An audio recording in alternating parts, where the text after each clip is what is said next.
Hello there! Welcome to the ReZero podcast. I'm your host, Wolf. I'm your host, Gold. I'm your host, Connor. And today, gentlemen, we are going to be talking about and analysing Arc 7, Phase 8 of the ReZero web novel. Not just any phase, but the last phase. We did it!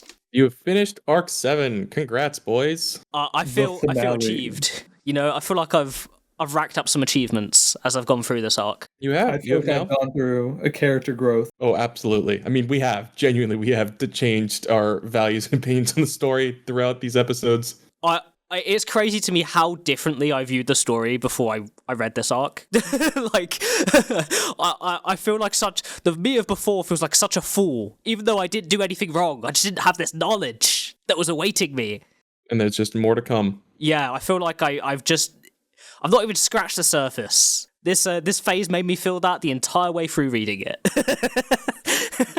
It's a big finale, even though it's kind of not a finale. I think if I remember the rumors right, Tappei was forced by his editors to split this into two arcs. That's what the rumors say, from what I believe. Yeah, it was just like, come on, dude, we can't make this longer than Arc 4. Yeah, no, guys, just 80 more chapters. Come on. Well, officially, the light novels for Arc 7 do exceed the light novels for Arc 4. Just the web novel of Arc 4 is longer. Oh, interesting. So I guess now it is the longer arc, eh? It is canonically the longer arc, yes. That's crazy. What? It feels like it. I mean, there's a lot of content. A lot of stuff happens in this arc. I feel like there's a lot of room to, like, not directly make big changes, but at least mix stuff around in the light novel in a way that would make it a lot less of a fat read without having it be having to cut out content per se. For Arc 7? Yes. Yeah, I mean, it's relatively unchanged. Like, the number of changes that exist between the web novels and the light novels are like 12 bullet points or something. Oh, it's wow. Most of Arc 7 remains unchanged from web novel to light novel. Interesting. I guess he was pretty much writing them volume to volume. Yeah, he was writing them volume to volume, so it really was an actual just first draft moment, wasn't it? Mm-hmm. Interesting, okay. And nothing as big as, like, the changes to Arc 5 or even Arc 6 happened. Okay, that's kind of good to hear, in a way. Yeah, so we pretty much have, like, the canon story. We might have a few different words, a few different proper nouns, or maybe Beatrice doesn't reference the specific technique that Echidna had talked about the one time 400 years ago and just says, Echidna failed to figure this out.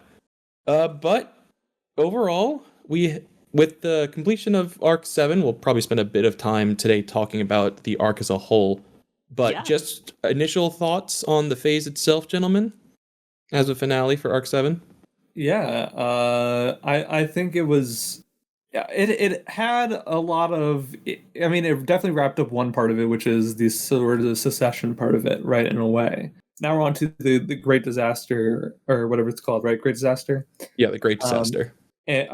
Grand or great. Yeah. So Great Disaster. And now that we're on that part, it definitely feels like we're kicking into a different gear. You know, like the one thing that I will say is that, sure, like, I think the action done in the past two phases were, like, really well conceived, like all these moving parts. Mm-hmm. Still, you know, were clear enough and weren't dragged out or anything like that. So I appreciate that. I think that was done very well. It was, like, very fast paced and, you know, hit all the right beats. I think that in the same way, though, it does in retrospect be like the conflict was already ordained, you know, set by the stars of the observers and their prophecy and whatnot. And now it's the part where we go to what actually was the purpose for all these squabbling and petty, you know, people's petty issues and petty desires to, you know, Burstets and his, you know, desire to make sure the king has children. And then we get to peel back a layer and see exactly what we were actually fighting for this entire time. You know, what evil we were actually up against is what it kind of feels like, which makes more sense now that we know exactly how everything kind of phased in. Because, yeah, like, the opposing divine generals do feel kind of like they don't have much to fight for, right? And you're like, okay, so these guys are loyal to Vincent to a point, but at the same time they're fighting just because they're a bit fooled, or they'd have nothing else to do, or they're mad at the state of the entire empire in general, right? Mm-hmm. And now that that's sort of webbed aside, it makes me think if now it's going to be like, yeah, we all have our own issues with the empire, but obviously we don't want everybody to die, so now we all have to work together, And I wonder, because as the story ends and now we have all these undead people, I wonder what is the limit of how many dead characters we're going to see coming back into the story, Yeah. So yeah, I think the end of this arc was pretty good. It just feels like a stepping stone into the next. And that's probably what I would say here, is that I enjoy this phase, like I really do. If I was to think of it in a vacuum as a singular arc, even though I know Arc A is considered like adjacent to it, very much so, right? Mm-hmm. It doesn't feel like the kind of ending a lot of these other arcs have, and that's not necessarily a bad thing. Me saying that, by the way, it feels different, and so my thoughts are kind of constantly shifting on it currently. I would say, I really like some of the character stuff we see in this phase. I think the mystery of the Great Disaster in itself is like a cool through line, and it happened in a way I was not expecting whatsoever, so that's really fun. I was imagining loads of different things as what could potentially be a great disaster, not a zombie apocalypse. Yeah, that's not the first thing that comes to mind. By surprise. But overall, really cool character stuff. As I was saying, like the actual great disaster itself, I'm curious about the mechanics of how this works, which I guess we'll talk about in a bit. Yeah, there's some interesting stuff there. But just the fact that we get this character that has been mentioned, Balroy, as an important character, and him, for instance, being one of the people that comes back and is like one of the main powerful people, is such a cool thing, because it's been set up this entire arc of talking about this character. So it makes me really curious to see how characters connected to him are going to feel going forward in the next arc, for instance. Like, Tepeya's has done a very good job, in my opinion, of setting up what is to come in this next arc without giving away all his cards, if that makes sense. Yeah, and he's definitely done that. But he's still holding some stuff close to his chest that we'll get to more later. Overall, I really enjoyed this phase as the finale for Arc 7, because it does bring to close the main conflict for it, which was this civil war rebellion, Abel getting back to the Imperial Palace and taking his rightful place back, as well as Subaru reuniting with the Emilia camp, which, while he hasn't done entirely, he is with Betty and Rem by the end of this. And that is important. It's still a big pump. Yeah, 100%. I do think that because this arc is so long and varied, this doesn't feel like as poetic conclusion as some of the others, in a sense. I mean, obviously, this entire thing with Chisha has been going on in the background the entire time, so it was a cool reveal. But at the same point, it wasn't so much so like, oh, everything clicks right now. I feel like we're obviously, and as we know, Arc 7 is supposed to be Arc 8 as well, everything is going to continue to get nice little bow ends of all the stuff that we've established thus far, which I think, I mean, I'll talk about Arc 7 as a whole at the end of this. I think is probably the best time to do it. Yeah, I'd say so. But right now, I do think that this was a neat read. I enjoyed my time. I do just feel like it's another chapter in the, like, when one door closes, another one opens, as we can see. And I feel like the way that it ended was clever enough that I was like, yeah, that makes sense. Instead of being like, whoa, that's crazy. I was like, yeah. Yeah, it was one where it's not a giant surprise, like twist ending for it all, or a nice clean wrap up like Arcs 2 and 3 had. Yeah. But it is one that feels satisfying as an answer to the questions that were posed this arc specifically. So now we're going to have answers to other questions that are posed for the next arc, right? Which are also more wide-reaching. Like, this arc was focused on, like, this concept of being a hero, of different kinds of love, of self-reliance versus reliance on others, and the sacrifices you can make for your goals.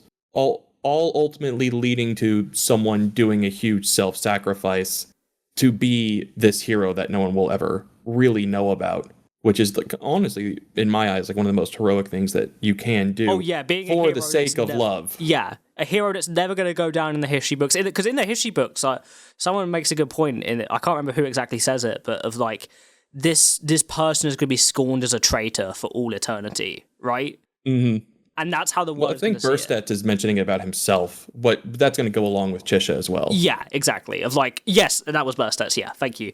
Of this idea of like, this is going to be a thing that they're not going to be remembered as good men, and they're not going to die, maybe in perhaps the way they especially want, but they're not traditional men of the Empire in the traditional sense anyway. And it felt very like symbolic to me of why Vincent's reign is different from all the emperors that have come before him. Right, yeah. He's doing it with purpose. He's doing it. The whole thing of his philosophy of, all life has value in the same way almost currency does, and not to waste it. Yes. Yeah, I mean, I like getting a glimpse into Vincent's head. I do think this is one of those moments in which, for example, Vincent gets exactly what he wants here. He is back. He stopped his rebellion. He figures it all out. But now we're going to see that who he really is as Vincent Vlacki instead of Abel. He's lived as Abel for so long. Yeah. Now he has to step back in and make sure that he understands who he is and what has he learned through his time as Abel. I think it's actually the opposite. Yeah. He didn't get what he wanted. He Exactly. failed in the end. Because Chisha died for him, and Exactly. he was actively trying to stop that. And this is the thing I'm going to posit, right? Is that Vincent has been preparing himself for death, basically his entire, consciously working towards a goal kind of life, right? Because he's been ready for death ever since he read about the Stargazer prophecy from Stride at age 7 or something. Yeah, in the journal. Yeah, and it makes me think that it completely changes my opinion on Abel's action. I guess I can just call him Vincent now, right? Abel and Vincent can just mean the same thing, because now we can explicitly refer to who was Vincent up until now as Chisha. Yes, well, the point is that the prophecy dictated that was Vincent, but now this is Vincent. He, at the end, I think one of the pros was the man now, once Abel, now Vincent, Or I think Ublik said that. I think it also proves to me that the story has a lot less.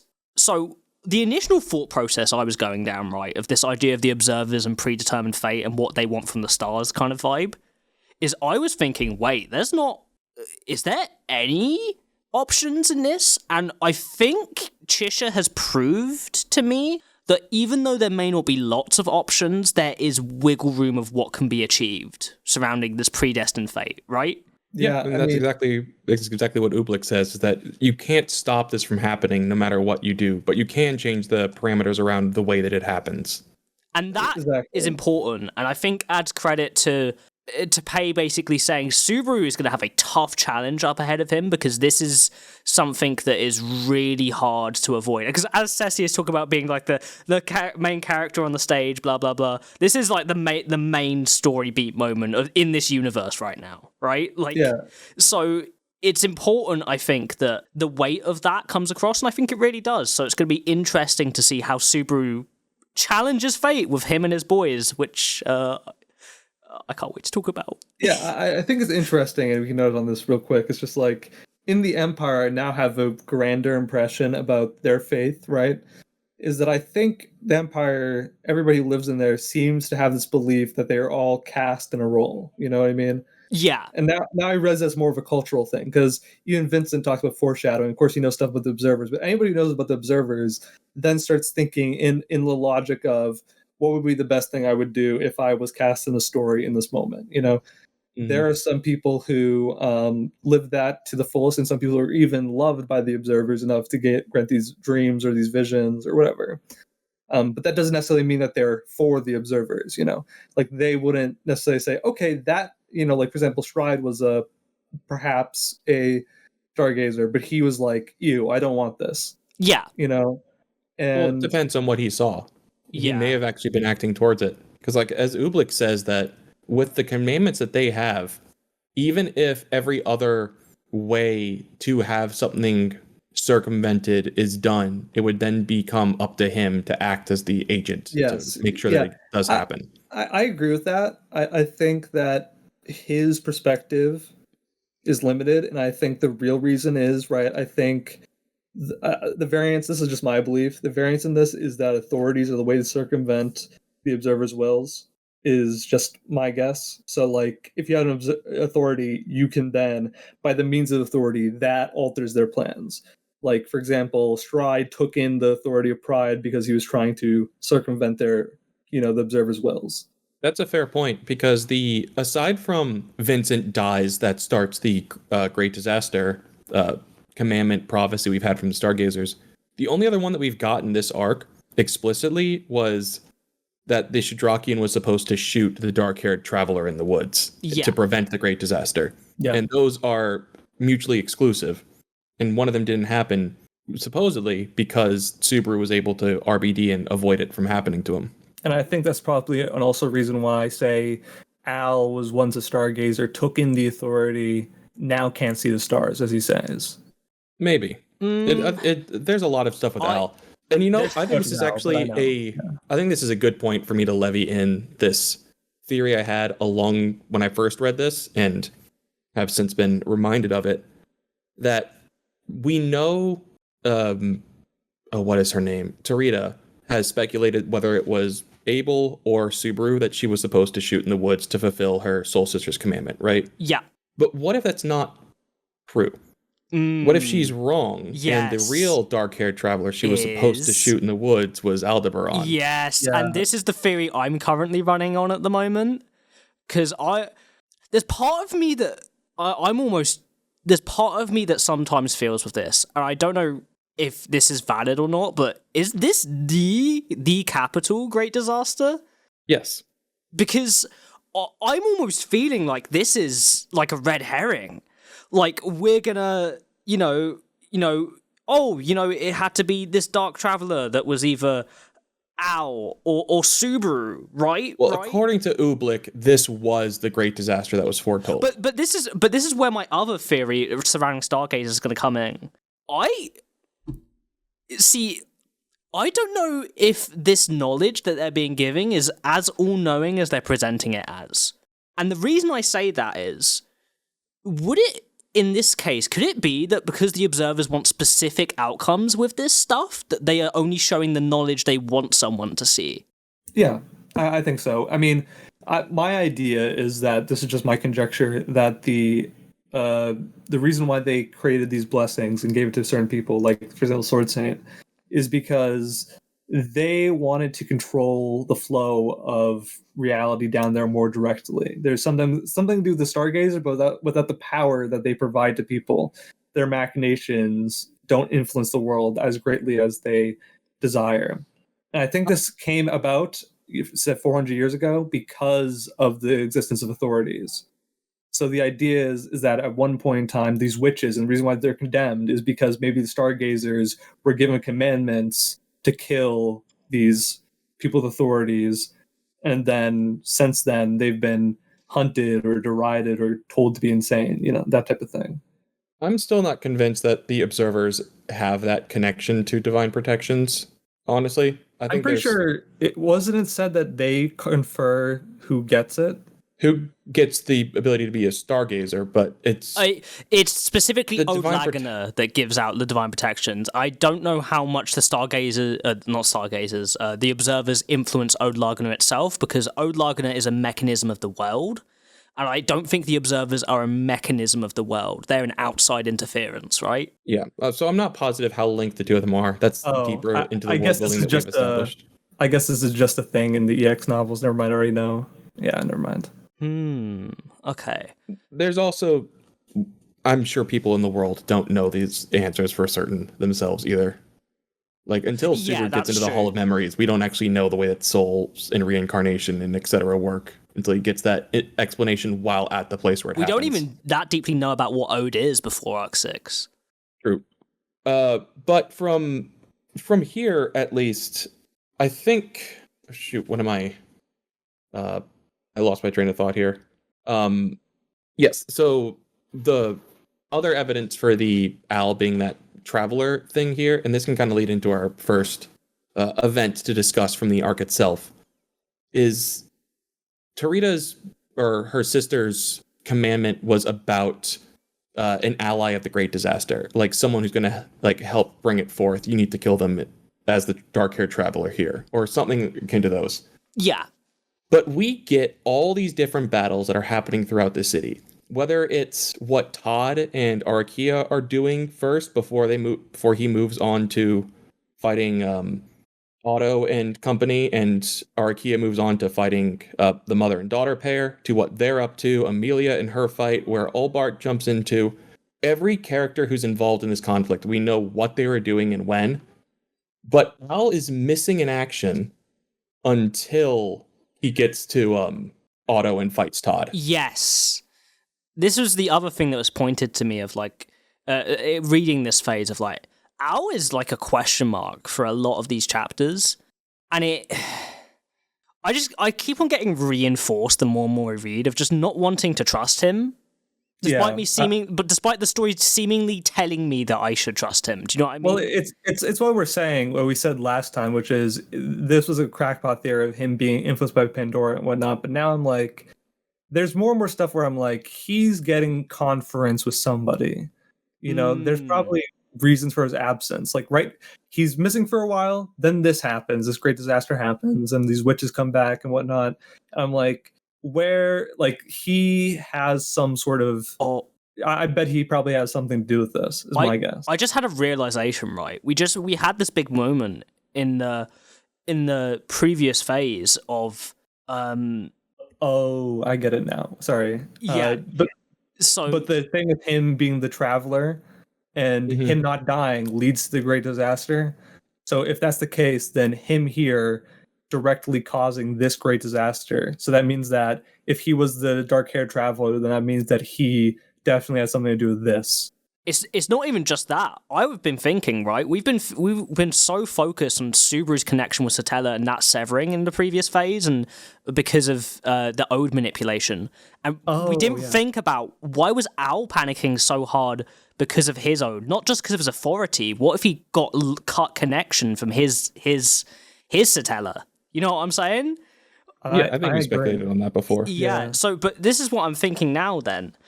Is this an idea of, okay, now he's got back in contact, so he can now begin to work on what the initial plan of what he's working on is? Yeah, it seems right, because, you know, he does get back into contact. You can tell that he has his authority back, and yeah, it makes sense. He probably was doing something in the meanwhile. Well, he got it back when fighting against the Satella Shadow in the Demon City. Yes. So we've known he's had it back here, but I mean, the arrival of Sphinx at this point in time is odd that they were able to get in with no, like, real issues. And Al being MIA at the beginning here is, I think it's just more evidence that he may be involved in this somehow, intentionally or otherwise.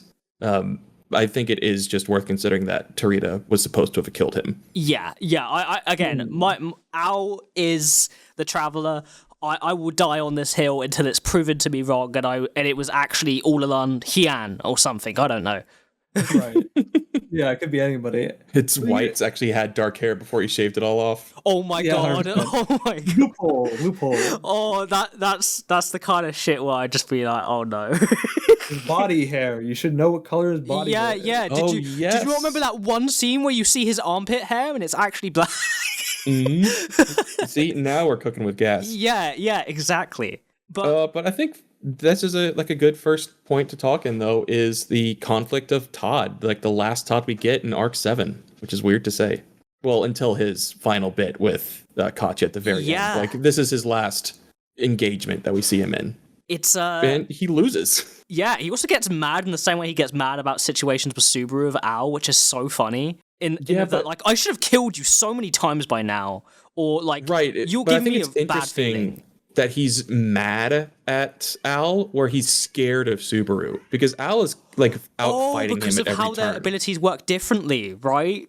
Right, and Subaru stops Todd from being able to do what he wants to, whereas Al is just fighting him off in the conflict. Yeah, and it's this part with Todd very much proved to me that it's a thing of like animal instinct for him, because there's just so many moments of like, man, I should have killed you by now, or this sort of thing. I'm just like, this man, he's not really a man. He's like an animal with a bad skin almost.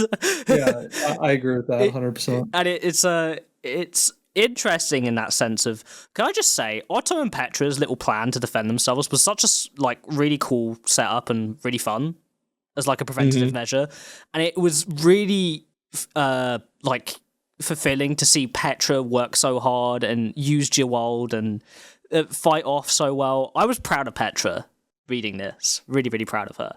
Yeah, she's come into her own finally. We didn't really get to see her during arc 5 or 6, so now that she has this moment to show what she's gained out of the year of training under Roswaal, it's really impressive. Yeah, she's really skilled at her magic.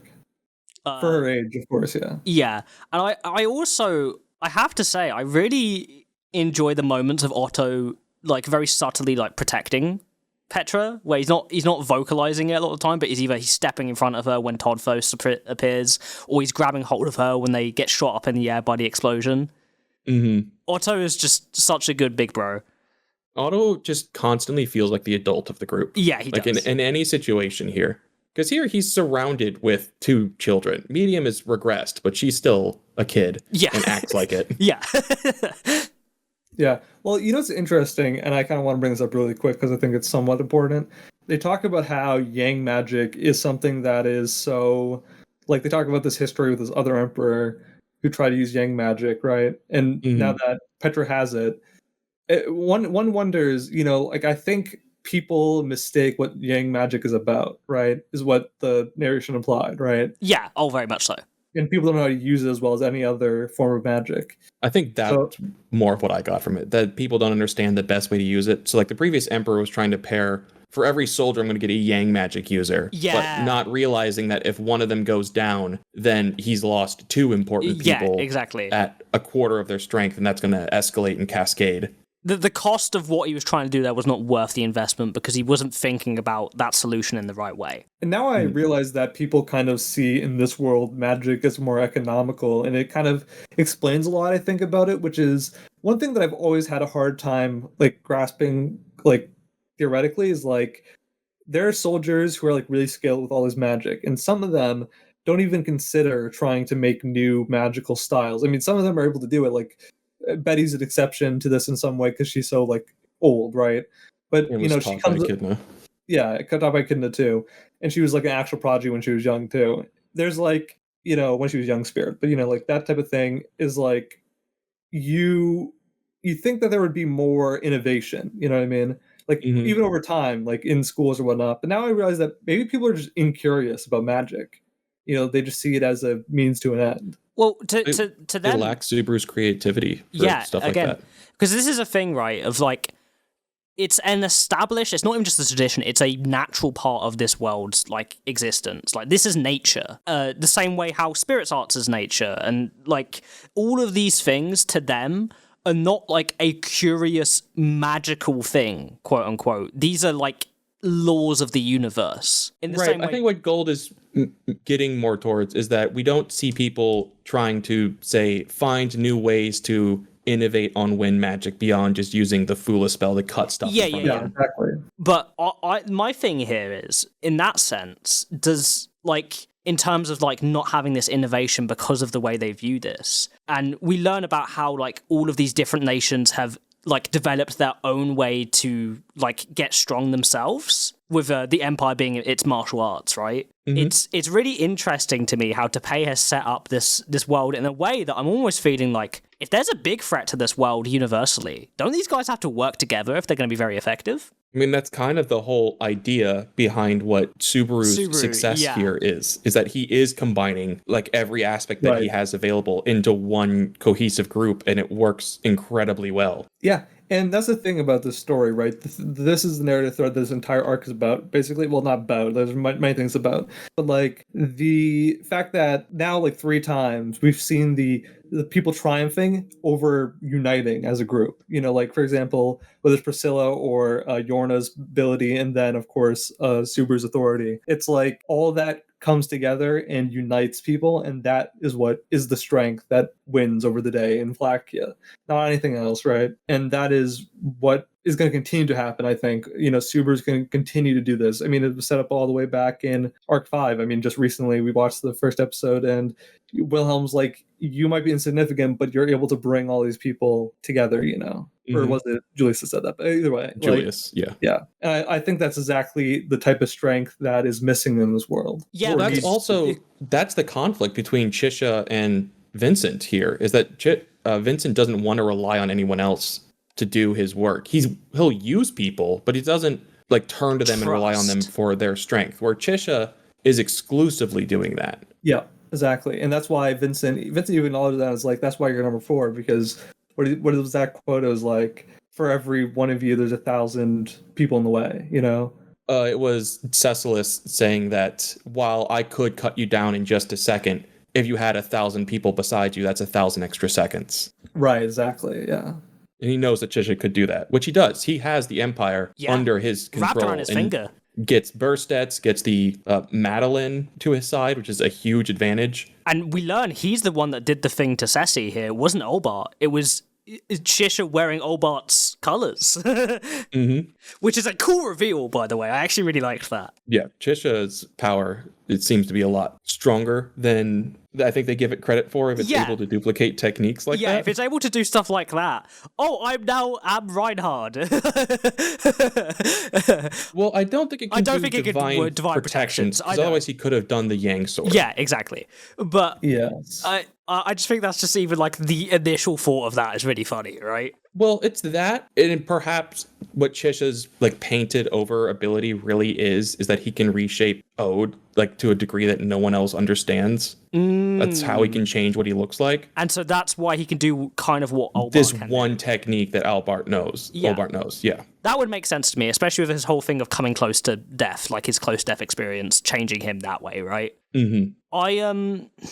I really, on the topic of Chisha, what did you guys think of all of the events that he machinated here? In what regard? Like, in terms of, how do you feel in terms of, like, did you like this aspect of the story, or did you dislike it? I loved Chisha's, like, whole history and story. Like, his whole plan made so much sense to me and made it go from, this is just, like, the generic traitor, friend, villain archetype to kind of one of the goats of the arc. Yes, one of the just as we mentioned earlier, someone who's never going to go down in history as a great hero, but did a very heroic thing. Yeah, I agree, and you know that's really what he was about. You know, he was trying to not be the. I mean, that's the thing. He was painted by the experience that he had. You know, he's a blank canvas in a way. And he kind of chose who to embody or what to, you know, what that he saw in other people. And I think one of the things about this arc is that it's supposed to be like, what do you choose to see in people? You know, he saw Vincent's,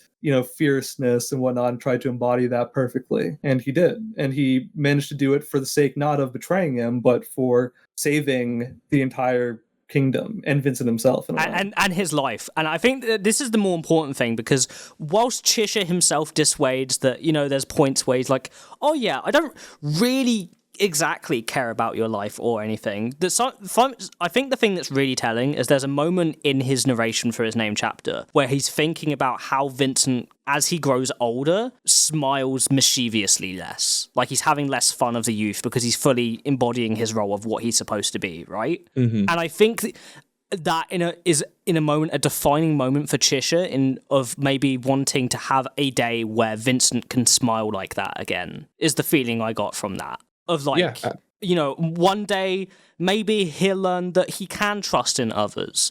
And I think this is why Subaru is almost a good foil to Vincent in the same way Vincent is a good foil to Subaru, right? Yeah, because Chisha's in a way a reflection of Subaru and might be part of the reason why Vincent Abel has had such a chip on his shoulder about Subaru this entire time. Exactly. Because he does remind him of his best friend. And that adds a really interesting dynamic to their relationship I didn't even think about before. But it's also a different element to his idea of, I'm going to proclaim that Subaru is my kid here. Yeah. Because he was expecting to die, which would mean that Subaru was coming in as Chisha's son. Right. I didn't think about that. That makes sense. Oh, and in that sense, it would stabilize the country because you have an heir, and then it's no longer. Yeah. Burstet's reason for rebelling against the Abel faction would vanish, and the whole thing that Vincent wanted Chisha to be in that role for was to be in a powerful position with the right names and the right people at his side and ability to coordinate with, I'm assuming, Priscilla to come and take the throne. like to set it up to have someone yes, to because assist someone else. That's the reason why he saved her in the first place, because he's like, you're more worthy of being a leader of this country than I am, right? It's probably what he's thinking. That's been my assumption for it. Like, that's why he saves Prissa, and like why he wants to make sure that Yorna is on. Well, he didn't know that, but a lot of it is just to get it all set up for Priscilla to take over. Right. But what I think is just so ironic and beautifully written is that Vincent spent so much time painting Chisha to be just like himself and getting him ready for that role. But what he failed to realize then is in his whole attempt to paint Chisha as the replacement for when he becomes self-sacrificial for this, Chisha then gets the exact same thing. He's like, well, I'm going to protect the person I care about and make sure that they are there to take over and lead the country in the wake of the great disaster. Because the undertone there as well, I think, is also a thing of Vincent cares about Chisha, like, a lot. His best friend, right? There's that element of not just I'm setting up the perfect person to deal with this after I die and make sure they've got the best chances possible. It's also a thing of this is my best friend. This is the person I would say at this point he probably loves the most in the world, right? I think he does have an affection for Priscilla that might outmatch what he has for Chisha. That's fair. But at the very least, Chisha loved Vincent, like to a full extent here. Yeah. And I think Vincent recognized that to an extent too. And I think it adds it's a fun element of, because I like seeing Vincent be frustrated at the end of this here, of like, I planned for all of this. This was all my setup. And people like Chisha and Subaru just ruin it. That's not what he says exactly, but that's the kind of implication. Yeah, that's the vibe. It's like you ruined everything. It was all supposed to go this way and it was going to be over. But then simultaneously, a thing he says about Subaru could also apply to Chisha, which is, I'm going to get a direct quote because this was really fun. This is when he's talking to Serena and he's thinking about how he has no intention of handing over the throne. But he says, cast aside hesitation and mercy and make the most of your naivety. That is what makes you truly special, Natsuki Subaru.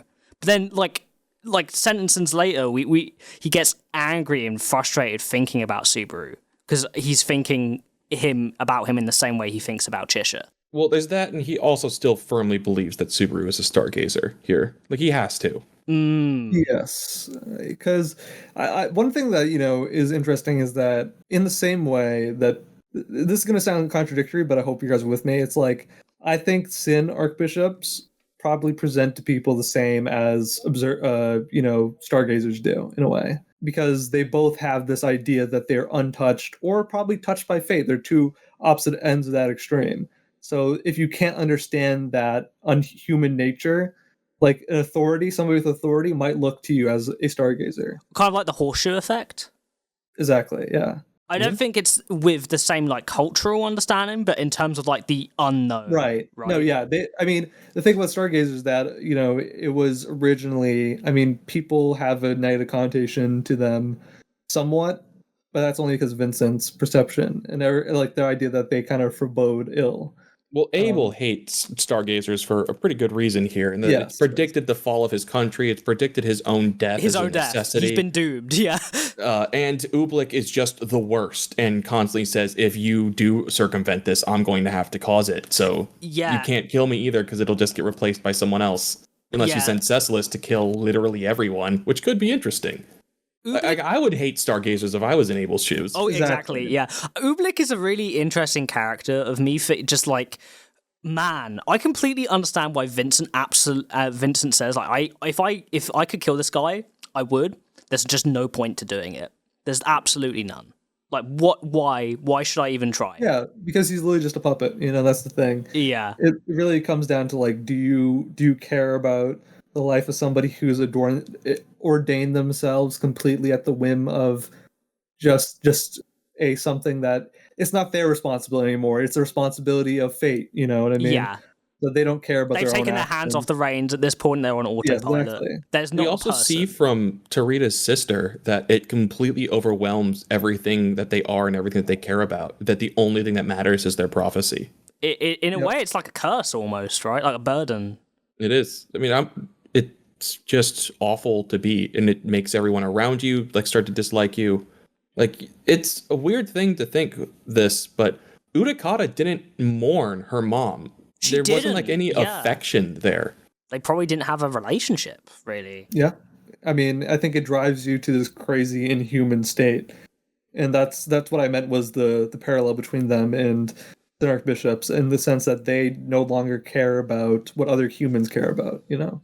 True. I think that's a really good point, though. At least the Stargazers aren't actively malicious because, well, I mean, If it is maybe they've part been of their, because it's opposite ideas of why they've been driven to a madness almost. Because the Stargazer's madness is that I must follow this predetermined step and I must do this, and the Archbishop's kind of madness comes from a feeling of like being an outcast, is a lot of them, right? Or like being someone that's and different. denial of themselves. And the denial of themselves, exactly. Which is in opposition to that, but then, as we said, with the horseshoe effect, leads to a very similar outcome. Yeah, and that outcome being here, at least with Vincent having to hold Vincent's body in his arms as his best friend is killed by sniper fire. Yeah, that was like, I was like, wow, have I just been transported to like a war scenario? What's going on? Because it is a war scenario, right? But I mean like a modern war scenario almost. Oh my god, this guy just watched his best friend get sniped right in front of him. What the fuck? Oh my god. Yeah, Balleroy's a crack shot. Balleroy is a crack shot. And yeah, I mean, I guess, do we talk more about the end stuff later after we talk about some other character stuff first? We can talk about leading up to that stuff. There's quite a few things that get wrapped up, right? Like because I want to talk about Subaru and his stuff. Well, let's start with the least significant then, and then move up through kind of order of plot importance. And as weird it is to say, the least significant is the biggest battle of Emilia versus Mazelda. Yeah, here. I can't believe. Or Mizoria. I agree with you on that, but it's true, isn't it? Mm-hmm. Yeah. I mean, that's the thing, though. I can tell that none of them, you know how it was. It's like their relationship. I mean, Emilia has the stuff with dragons and stuff like that at this point because she knows about them. So that's the thing with it. Of course, they fought before, both her and Madeline.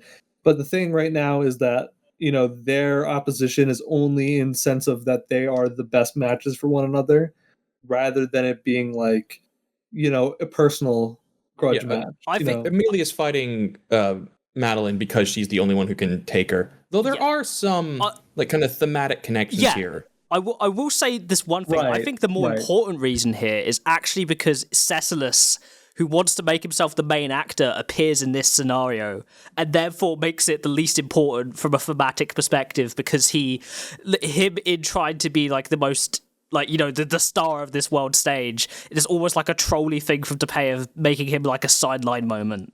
Right, that he also gets told you're not the main character in this fight, and then he backs off. Yeah, exactly. It's a very entertaining moment. It specifically, I had a really fun moment where Ceci is trying to woo Emilia, and he's like, "Yo, you're my damsel," in a similar way to how Subaru does earlier in the story, and she's like, "No, I've already chosen who I'm gonna love," and Ceci's like, "Man, that sucks. Anyway, invite me to the wedding." Yeah, it's like, well, if I can't be the hero that saves the damsel, I guess that you're not the damsel that gets saved here. Bye. Yeah, and that's very funny. I do remember there's one parallel between her and Madeline, which is just pretty simple. It's the fact that they're both doing it presumably out of devotion to the person that they love. You know, that's the idea. Yeah, but obviously Madeline, like they have these complicated. There's more that I actually know now for why they have these parallels, but in essence, they have very complicated feelings that they don't understand themselves about another person that they care super deeply about, and are fighting for that person's sake against one another. And so there's really not any way that they can like let up or give in, similar to Kaufma versus Garfield. Yeah, it's a thing of no one's going to back down in this scenario, right? But the whole reveal of Madeline being able to possess the dragon. Yeah, she's able to hop inside of Mizoria. That's crazy. And because it was a really good like a bait and switch moment for me as well. It's like, oh my god, the dragon is speaking, and it's like, you friggin' frick. Yeah. I have discovered that the frig and friggin is like a vocal tick that she has in Japanese. I don't know if either of you two ever watched Naruto dubbed at all. I did not. I have not actually watched Naruto. Perhaps. Okay. Well, early on, a lot of the characters have like vocal tics to them, or like very weird speech patterns. Naruto has one where at first English dub translated as "believe it," just because they needed something that he could say at the end of every sentence. Later on, I think they went to as kind of just a placeholder word for it. But Sakura in that same show ended a lot of her statements just going like "cha" as like I do know cha, a weird thing. Madeline's sentences tend to end with I think it is "cha" as well. Like she just has like a way of finishing the way that she speaks with "cha." You frickin'. It's like an emphasis thing. Frick. So they're using frig and frickin' to be like, it's not actually swearing. She's not doing anything wrong, but she's using a extra bit of speech for emphasis on a lot of her words. All I'm saying is that when the dub starts having Madeline saying frickin' frick, it's gonna be cinema. I mean, they won't though. I know. That's my point. Yeah, that's a joke. Yeah. It's a thing. I like it. I do like it though. As a localization, it's really fun. It is. It's a very funny. It also characterized her a lot better, I think. I mean, it's kind of hard to get across, but it's the most translatable sense of this bratty sort of. Yeah. But I think the intention is supposed to be that she wasn't taught to speak properly, and so this is like an after effect of that. Like child raised by wolves, but raised by part of this gets explained later when we get more from Madeline in later parts of the story. But it's still a cool fight. Missouri, the spectacle of it is really fun. I mean, seeing Emilia do really creative stuff with her powers is always really fun. And the fact that Subaru has helped enable her imagination with a lot of this stuff too. Even if her imagination is just more Subaru. Yeah. Come on, Subaru, help me out, bro. You know what's very funny? In one of Tepe's, I think for last episode's author comments when he's tweeting, he was saying Emilia's leveled up her abilities to should I hit them ? To I'm just gonna hit them. And then, that's her magic now. Yeah, she's a very offensive attacker. Yeah. Like if she's playing Pokemon, she's playing like all of us did at 7 years old, where it's only attack moves. Doesn't matter if they double up, only attack moves. More, hit harder. The only status that matters is death. Yeah, KO. Yeah. And it's everything else is, yeah. It was kind of like an amazing moment where she deflects like the dragon blast with a very like epicenter bit of ice. It was like a wow, the spectacle of this is insane. Mm-hmm. Emilia's power exciting. Is ridiculous. I can't believe Puck ever convinced her that she had no mana. That's very funny. You have no mana. You know, it's one of those things in which it makes me wonder, right? Because Puck, would go to sleep a lot. I'm like, why? I mean, is he pretending? Like, that's what I'm thinking. Well, my thinking is I was even thinking that maybe he was just more powerful with Emilia because he was getting the good mana, Well, if we actually learned the extent of her contract with him is actually like grooming and affection and cuddling rather than mana expenditure back in the Arc 2 readings that we were doing. Yeah, you're right. Right, yeah. So maybe she has to like comb his hair like twice a day or something, like hold him and let him sit in her hair. I guess that makes sense. Like, the idea isn't that like Puck was like, okay, make a contract with me, and then the contract's like nothing, because like that's the idea is that he probably doesn't want to force anything on her. Like, yeah, he exists to give her power so that she can use him instead of using her own spirit, like the other minor spirits that she does when he goes to sleep, versus her own mana power that in the OVA, when she was trying to use, ended up murdering a family of 3. Yeah. Yeah, that, and also like we see just how crazy Emilia's ability is. I mean, like the Witch of Frost and whatnot. Like, it's just one of the things that she doesn't need to think with her powers. Well, because the thing is, it's just the amount of fuel she has. I mean, she has more potential in terms of mana than even Roswaal does, right? Yeah, the amount of mana. Yeah. Which is just like, it just tells you, yeah, she could just brute force through a lot of this stuff, which she does. But it's very entertaining to read, I must say. It is. It's going to be a fun fight in the future. Just unfortunately, it doesn't have a lot of narrative or characteristics. Yeah, it's like the least weight here, which doesn't necessarily mean, it doesn't have any weight. It's just there's a lot more important stuff going on. Yeah, and I guess the next one up from that then is Garfiel and Roswaal against Obart. Wow. Yeah. The team up no one saw coming. But it's like thematically, it just makes so much sense. I can't believe I didn't see this coming, right? Like, wow. Like, even the extra element of, Garfiel, you're in your shining moment right now, bro. I can't use my magic because everyone would know who I am. So I'm just going to teach you how to deal with this guy, and you're going to become more powerful. Yeah. And you just seeing Roswaal just like use his what's it called? The knife he has that's from Kararagi. Just to casually deflect one or two things that Garfield doesn't see coming. One of the things is that we never really got the side of Roswaal quite. I mean, we got hints of it when he kicked off Garfield's head and stuff like that. Yeah, but like the idea that he's also not just magical in the sense that a martial character too. Yeah, the build-up of this in the volume is like very smart. It's like they first established the flow technique, and they're like, in Vlachia, people only really care about that in terms of the magic, right?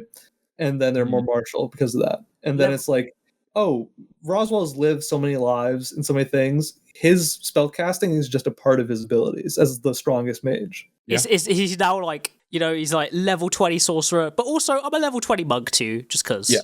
Roswaal, if anyone remembers the old 3-5 days, he is Gestalt classed into both monk and wizard.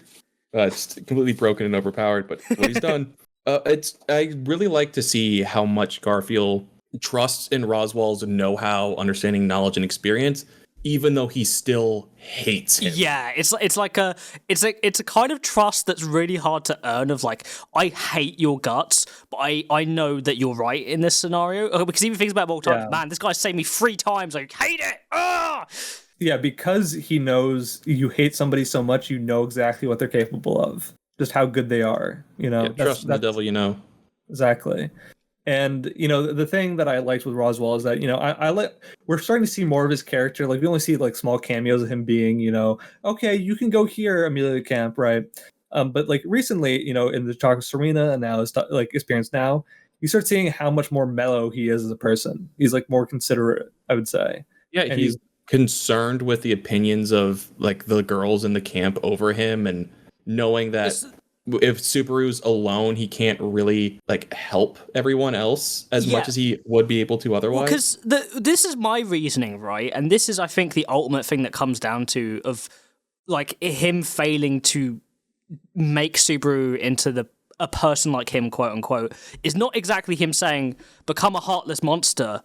It's you are playing the role of a heartless monster or someone focused on a singular goal as someone that actually is a loving person. Because the reality of Roswaal is that he's made himself into this person that has to focus on this one singular goal. But in reality, deep down, Roswaal is a caring, loving person. Well, as part of what Gold is saying, that we haven't seen much of Roswaal, aside from, okay, you can go here, and oh, I'm going to come with you here. It's at the end of Arc 4, his and Beatrice's conversation is meant to allude that the Roswaal L. Mather is like this conniving Machiavellian puppet master of events that had happened in the story so far is gone.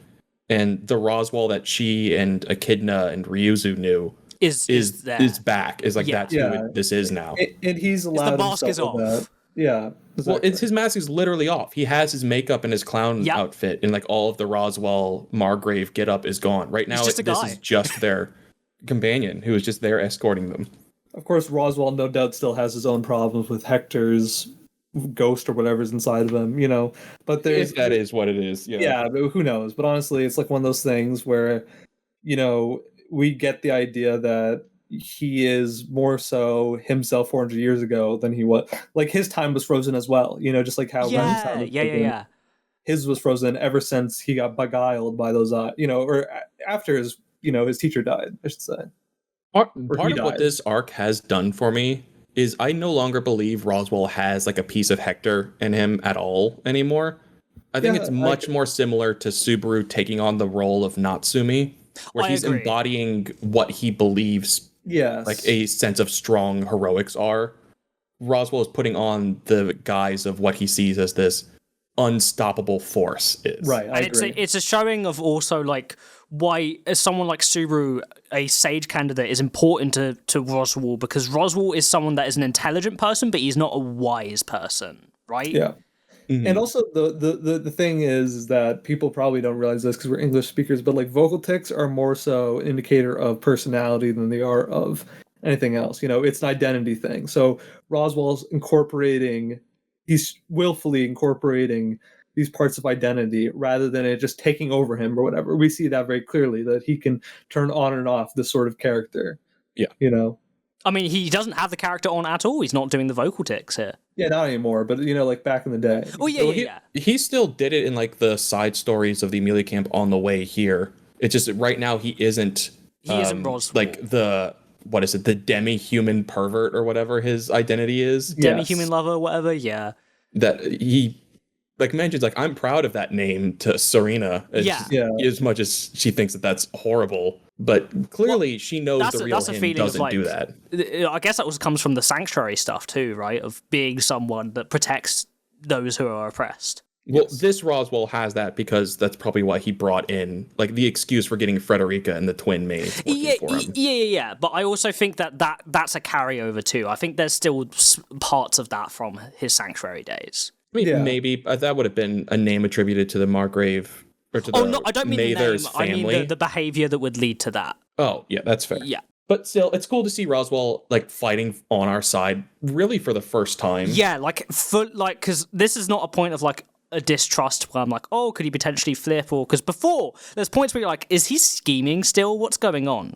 We know he is still technically, but this is the first time where we see him fight with us, and I'm just like, yeah, he's fully with us, you know, which is such a power boost on our side. Yeah, like we just gained like a pretty powerful ally. It's one of those things in which we were just talking about, the fact that, I mean, that's the way that Tepe wrote it, and it's very good. It's like, we were just talking about how this country, the Empire, has almost no magic users, right? And this shows that now you have the strongest one here.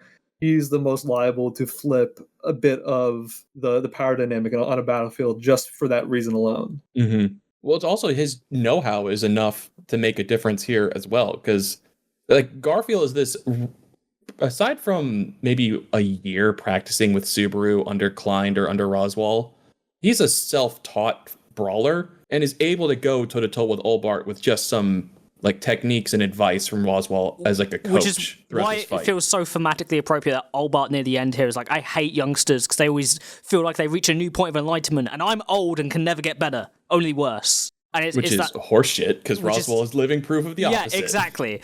But it's a thing of like, I think Olbart basically saying like my 80-something years of training and dedication is like getting beat by this guy having a shonen moment. Well, it's also just evidence of the flaw in Olbart's techniques and that they all rely on trickery, deception. Yeah, because it's not strength, is it? No, not in that sense. He has strength in his dedication and ability with it, like clearly. But once you know the tricks, they don't do much. I would say diligence can give you strength, but it isn't a direct translation to it, right? True. Diligence is what gives you the ability to be strong. But the problem with Olbart is that his way of thinking and his way of like living it does not coincide with fully becoming a strong person, you could say. No, its whole thing is built on like deceptive techniques and getting one over on his opponent and just not expecting something. And so Roswell's ability to expect it lets Garfield get the upper hand on not only just like the most powerful second class general, but now what is he, third divine general? Third rank? Yeah, third rank. Is he fourth? He's third rank, yeah. Because at the end of this, he's third no matter what. Yeah. Oh my god. Gone. Oh my god, Connor, damn. Yeah, don't forget Chisha, man. Don't forget. Really only 7.5 because Cecilus is still like. I was about to say Cecilus is still a midget. Yeah. So in the thought of I just remembered now as well. The whole reason Roswaal knows about Shinobi is because like he fought them like 40 years ago, probably in the previous generation, right? Yes, I think they did mention that was involved like when he was here fighting Stride. As well, like his grandmother. Well, there's people from the Shinobi village, in Vlachia, so it makes only sense. Maybe it's the people of Chaos Flame are strong. But are they as strong as a plucky reincarnating wizard? The answer is no. No, they are not. At the time, a boobiful woman. At the time, Roswaal was. Roswaal really got them cheats. He's got really hacks turned on.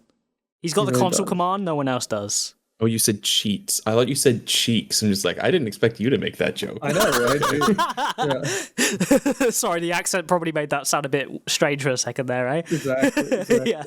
All right, I guess moving on from the third rank Divine General, we can jump to the fight with the second rank Divine General. Dun dun dun. Arakia against the mother-daughter combo of Priscilla and Yorna together. We get some like really cool moments here, like visually of just like all this flames and water just like dividing the battlefield and hitting Yorna and Priscilla so hard that she's barely able to fight it off the Yang sword until they combine their soul marriage techniques to each other, which is just the coolest thing.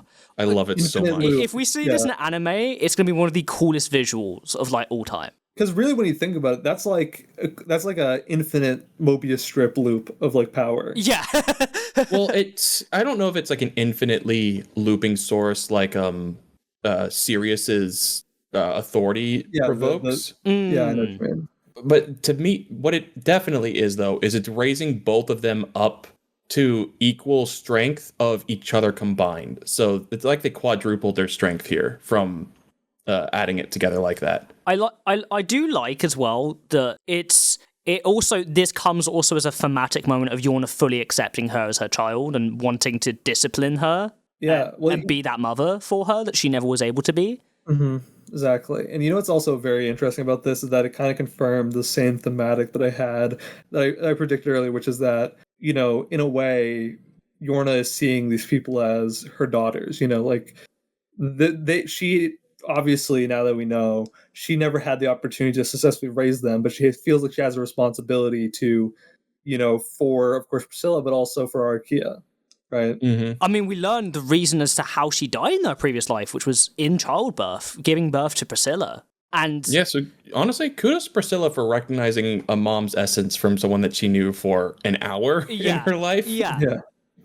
But I think that adds like a really I think it was an emotional moment for me of Yorna having this very tragic thing happen to her, and the way she dealt with it in her next incarnation was not to recede into herself, was not to bow down to the trauma, but to try and give that thing to children that she obviously couldn't. She can help. She can help, right? Like that, you know, I was not allowed to be a mother, but I'm still going to be a mother anyway and help these kids that need one. Yeah, with Todd and stuff. I can't imagine how good it must feel for her to see that same. I mean, as much as we joked about like Priscilla's fetish or kink or whatever she has for the adorable things that she collects, it is a more motherly aspect. Oh yeah, like, it's not. That's why she adores Schultz and like Liliana. She just like her mother is someone that is a motherly person, even if they don't. Even if she doesn't present herself that way, and in that sense of anyone under her domain is in a similar way to Yorna, her children, her parental drive to protect them, and that's what makes her a good ruler. This is kind of almost a joke, but like one of Priscilla's defining features is that she has an enormous chest size, which is associated with motherhood. Yeah, it's the same. Well, it's also the same with Yorna, right? Like, correct. So it adds that. It is almost a joke, but it is also true. Like, that is a symbol of motherhood. And I think it plays into that role of, like, it's a really satisfying thematic moment. And I'm very happy I got to see that come to fruition at this part of the story, because I was expecting something like that, but not right now, you know? And it's satisfying because I want to see how their relationship evolves from this point going forward. Mm-hmm. You see I'm excited. You see a bit of Priscilla's, perhaps in the same way that Vincent has an underlying vulnerability. You see it a bit with Priscilla here, where you can tell that she, you know, does miss the fact that she never had a mother, but she understands it now, obviously. But like the fact that she was able to call her out and be like, "Yeah, don't say that you like loved me," you know what I mean? But I think it also proves what I was saying before of like the thing of how Yorna dealt with her trauma in a way that was very like productive and kind and empathetic, not only to herself but the people around her. In the same way, Priscilla did the same thing. She had this tragedy of losing her mother, but she didn't like give up on herself. She didn't lament that as a thing that would weigh her down for the rest of her life. She found her own way to move on, like Yorna did, and I think it is a way of proving this is parent and child right here, right? Exactly. That's the inherited trait that Priscilla still has of her mother, in attitude and stuff like that. They're very similar in their convictions as well as power, but yeah. And also we get stuff with Arakia here, which I think is very clarifying and very, I understand this character now, 100%. Yeah, the whole concept of Priscilla being Arakia's pillar that she needs to use to keep the spirit she consumes from consuming her back. And that she didn't have that for however long.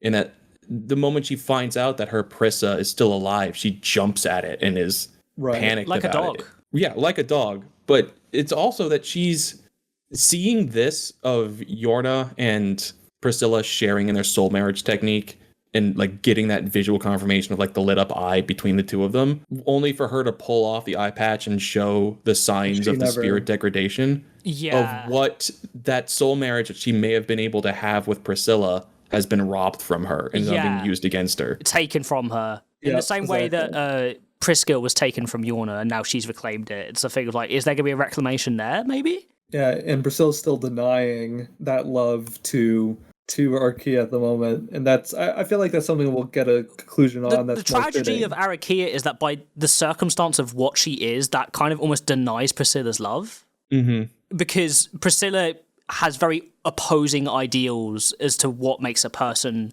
someone she wants to love or involve herself with, right? Because she loves people who are able to sing on their own accord, Mm-hmm. And the thing is that Arakia is that, sure, I think Priscilla has probably, she probably still has a bunch of love for Arakia, but she feels like the thing that she had to do more so than anything to give love to the person that, Arakia is by having her try to find her own identity.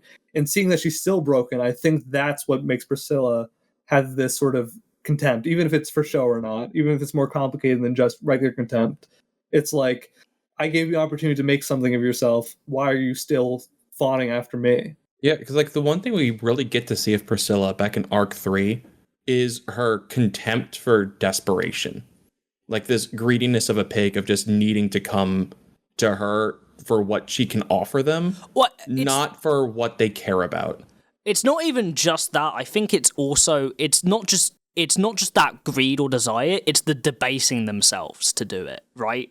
Right, which, is not what Arakia is doing necessarily, but Arakia's whole concept is that she would have to rely on Priscilla's existence for that piece of support for her own need. But she's not doing it because she's wants to be close to Priscilla. She's doing it because she has to at this point. Yeah, and I do agree with that as well, but I would also like to say I think that she is, at least maybe in Priscilla's view, debasing herself too, because she's the second ranking Divine General, and she's someone that is a soldier. She's not a she's a weapon. She's a weapon. When you see her, she literally lets herself get led by Todd to direct it around, Todd, who is a third class private or something? Yeah, he's the second to last rank in the military or something.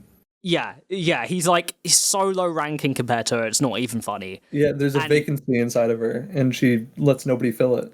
That's who she is at the moment, because she's still searching for that pillar once again. And this explanation for Arakia alleviates a lot of my just confusion about her character. I could see what Tepe is trying to do with her, and I can now also have a level of sympathy for the tragedy of her situation. I don't know if I have sympathy for it rather than pity. She's a pitiful character. Okay, yeah, maybe that's the best way to put it, yeah. I think that's part of the reason why I've never liked her that much, and I still don't like her all that much either. If I was Priscilla here, I'd be kind of not embarrassed to think that this is someone who I used to be super close with, but I would pity them. This is sad what's happened to you. You aren't your own person.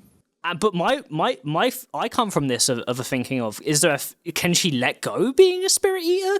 Because I don't think the impression is almost that she can't, right? That's what I've gotten. Yes, it's already happened. The spirits are inside of her. It's almost like a chronic illness, right? It's an unavoidable, if she is to survive, she needs to not be a person, really. But by doing that, she doesn't live a fulfilling life. Well, I think that she could be a person of her own, but she has rejected the thought of trying to do that and not revolve around Priscilla, which is why she's taking anyone who will give her orders. Yeah. Well, I think it's a misconception, and I think that's actually what it's going to turn out to be, right? This idea that you need to have a singular pillar. It's the same thing that Roswaal was mistaken about. Yeah. You have this one person who, out of anybody else, you put everything aside just for them, Which is an extreme ideological thing, right? It's not yes, exactly. And it's something that I think she can learn through the Pleiades faction, seeing how they lean on each other. I think that's the reason why she's opposed to them, because at some point she'll realize that their strength is greater than her idea that if she just gets the love of one person, then she's able to hold back the demons within her. But really, she could choose that person above all else, but then still have friends and still have companions that help her hold that back. It's not just one person, it could be many people. Well, who's to say that a spirit eater as well couldn't be like have their pillar be their self and like have this concept of I'm me, I'm not going to let these spirits and not let it overwhelm the person that I am, rather than relying on this concept of somebody else. And maybe that's where like the thing Priscilla is trying to get at with her is coming from, right? Right. That was my understanding of why she's fighting and opposed to Arakia here. Why she's not like welcoming her back with open arms to her. Yeah. Is that Arakia isn't the friend that she once had, because Arakia isn't anybody. She's just this vessel for all these spirits she's consumed and a tool of the Empire that has to live in the same home as Cecilus just to keep each other contained.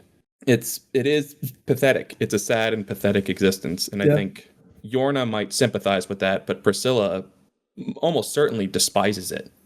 I mean, if everything is hers and it's all in her garden, this flower is pretty ugly right now. Mm-hmm.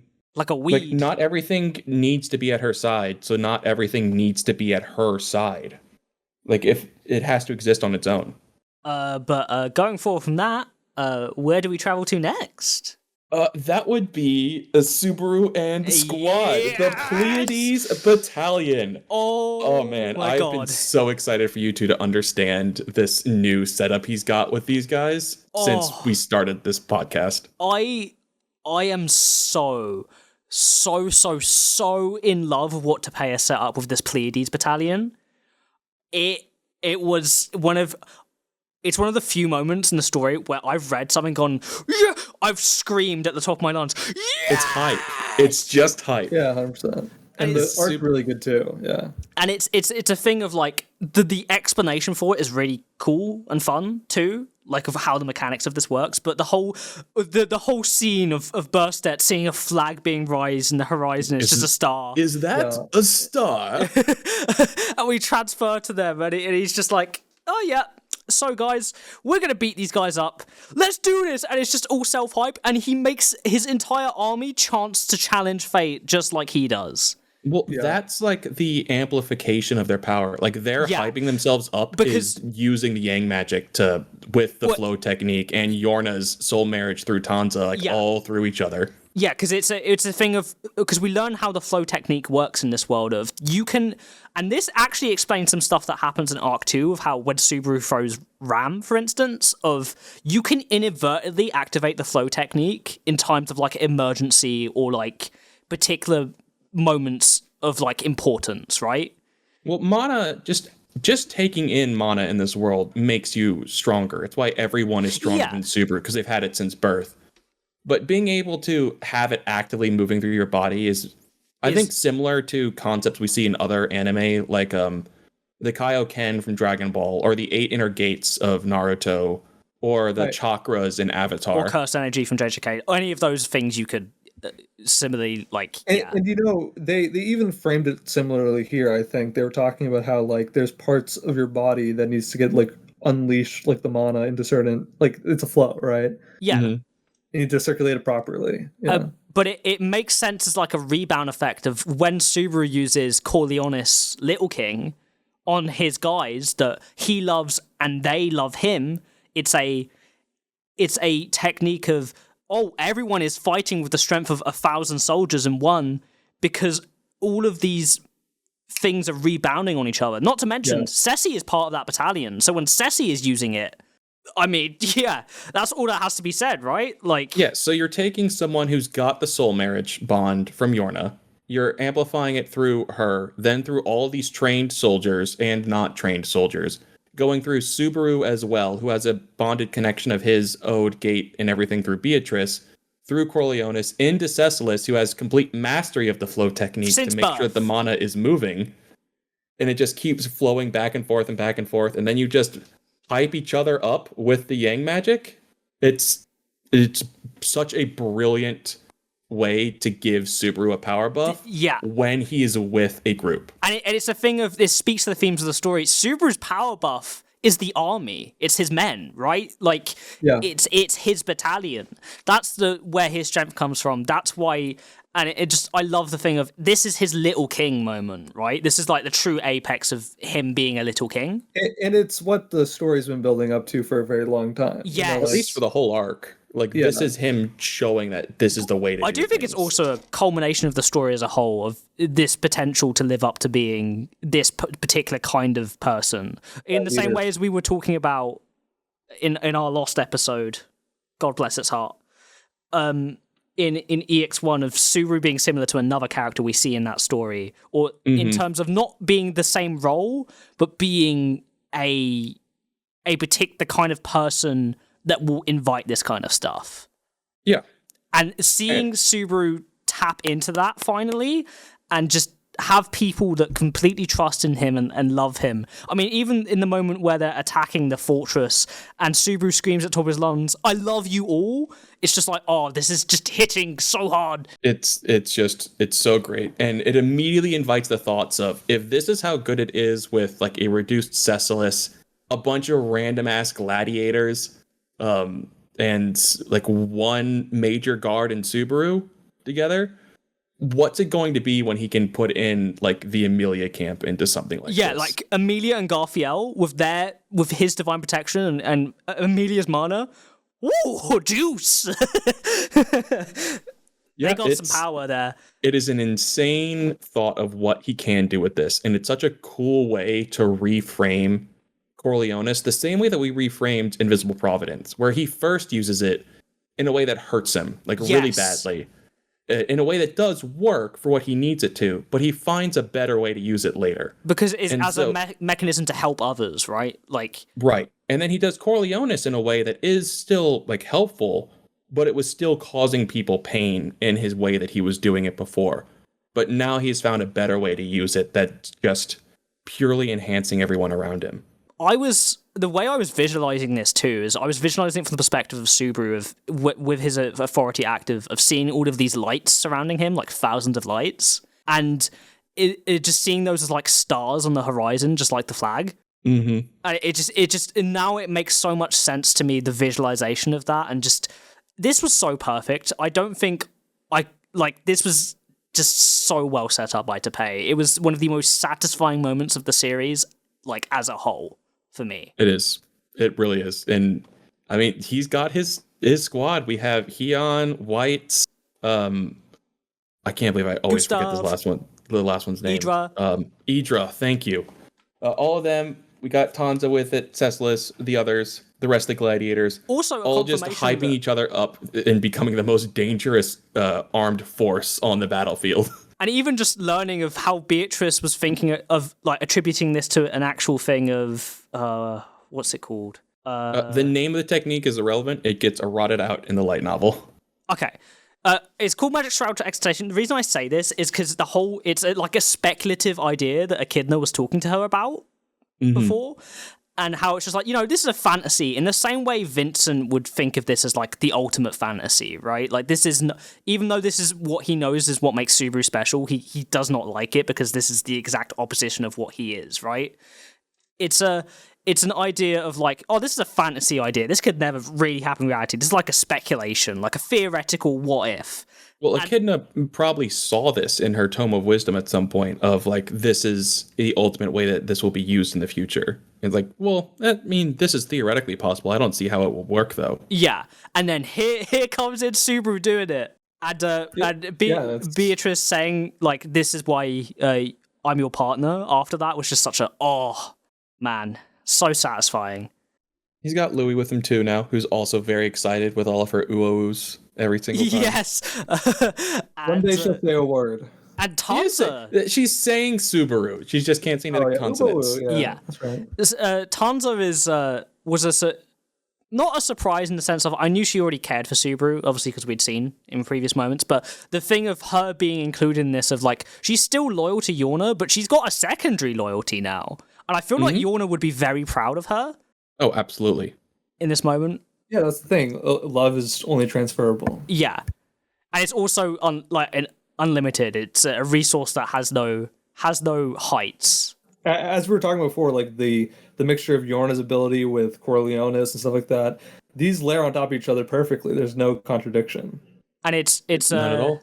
It speaks to the themes of the story. It's a perfect way of Tapei always saying, Subaru's true power is never giving up. Subaru's true power is not within himself, and this is the way you do it, right? Yeah, this is his greed. This is his, in Arc 4, his greedy option was trying to save everybody and help everybody, But also love himself one day, and this is how you do that. And this is what he's doing. He's doing both at the same time with his ability. This is also the point where I started to doubt whether Subaru in the end is going to have all of the witch factors physically inside of him. Yes, because it could be a thing of like he doesn't necessarily have to have them in his body, because to have, even just having two has had a detrimental feeding to his soul, right? And you know what the truth is? Doing so would be what fate intends. Exactly. Yes, exactly. I mean, that's definitely a huge part of it, because he is still holding a giant middle finger up to. Doesn't he still shout his classic? Yeah. So his challenging you, Fate Sama, again. Yeah, it's an army chant though. This time, the rest of the army is chanting it with him. Yeah, just full denial of it. But he has Louis with him here, and while she's not part of this current flow technique, there's nothing to say that she couldn't be in the future. To then let them have access to this gluttony witch factor through an ally that he is brought with him, of having an understanding of gluttony rather than needing to take that in himself. And when you really think about it, gluttony is the sharing of power anyways, right? Sharing of memories, sharing whatever. Like that is what it could be. So when it's like she could share abilities to people that she cares about. Or well, even the teleportation, everyone gets that or something like that. Yeah. Well, if she starts embodying say Rem, for example, all of her ability to use the Morning Star or taking in the horn, the power from the horn, and having that as an extension to what they can do with it. Or in the future, some of the other sins that he doesn't have within him yet, that it could apply as a way to bring it all in and adapt to it. Because Emilia doesn't have a divine protection. So there's nothing that says that she'd be forbidden from taking in the Wrath Witch factor herself eventually. Sure, that could happen. I could definitely see, because if Minerva is her mother and Fortuna is her foster mother. Yeah, that's the authority she inherits. And then we see that would make a lot of sense. In her new Wrath form, we'll see it, because Emilia does say stuff like, I'm getting really angry right now, but she's she's not actually angry. Her rage. But we've seen her be that angry before when Fortuna died, that she did lash out with wrath entirely. So it's within the concept for her. And yeah, go ahead. I will posit here though, because I really like this idea of it's fated for him to take in all of these witch factors, but that's not the right path, right? But what if that means Louis fated to die, right? If that's the truth. Yeah, we've talked about that, and I think though that would be tragic, and I think it's definitely very possible. I think the positive ending would be that not happening. Yeah, the realistic one would that be. But I feel like there's going to be points of tragedy for Subaru regardless going forward, right? There's always going to be challenges for Subaru. I could see an emotional challenge being Louis dying, right? I could see that happening. We talked about him kind of going along with the witches and trying to learn with them. Once they get resurrected, if they do. And that seems more likely now that we know that there's people trying to resurrect dead people and stuff like that. But one thing that I kind of thought about is that I think perhaps, of course, I think Al will want to kill Louis. I think at the same time, I think perhaps because it's been foreshadowed since the very beginning that the last witch factor that he'll take in is pride, which means that he'll have to kill Al or something like that. Yeah. Or transfer or whatever. Yeah. Mm-hmm. Either that, or maybe it's even a thing of Al's at a point of maybe I have to let myself die. Yeah, I think he thinks that way. Yeah, that's not. I'm not saying that's the right way, by the way. I'm just saying that's what Al may think.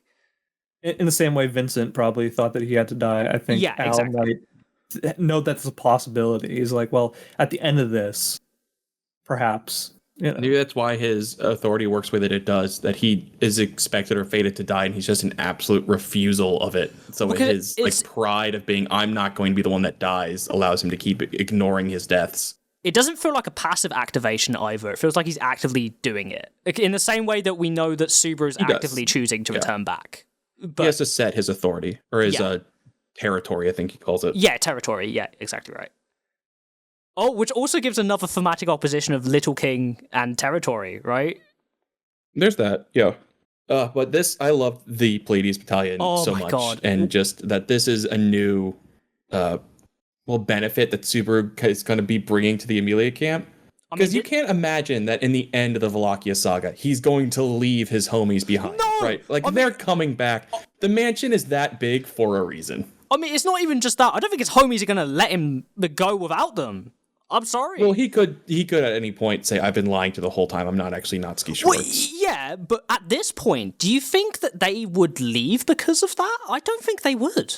Not for him being someone different, for him lying about it. I think is completely within anyone's character. That's what in character to do. But I think also that from their character perspective of what they know of Subaru or Schwartz, right? Like, in that sense of, do you think they would really be offended by that in the sense of like, oh, you lied to me, but not thinking of the context of the lie? Because I feel like they would still follow. I think it depends on how far it goes. Like, we know from one of the failed loops on the island that Tanza didn't care in the end that he wasn't who he said he was. But that's not to say that the people who are actually like proper Imperials and who care about all of that would be totally fine, especially like Gustav with getting tricked about all of this. Well, I could see Gustav. The reason I'm saying this as well, because we get a bit of narration at the start of when we're seeing the army of these people aren't united by like ideology or by a specific creed. It's the thing that unites them is like denying fate, right? It's like we've been outcasted, we've been thrown away, and their uniting factor is we're telling everyone we're strong, we can do this. Like, we're weak by ourselves, but together we are strong. I think them splitting apart would stray away from that theme. Let me ask you this then. While you might believe that, would Subaru? Probably not. Hence the dilemma. But in either case, we have to expect that they're coming back to Lagunica with him at the end of all of this. Which is awesome, and also gives Subaru a much needed thing that he needs, which is like something that he could do, right?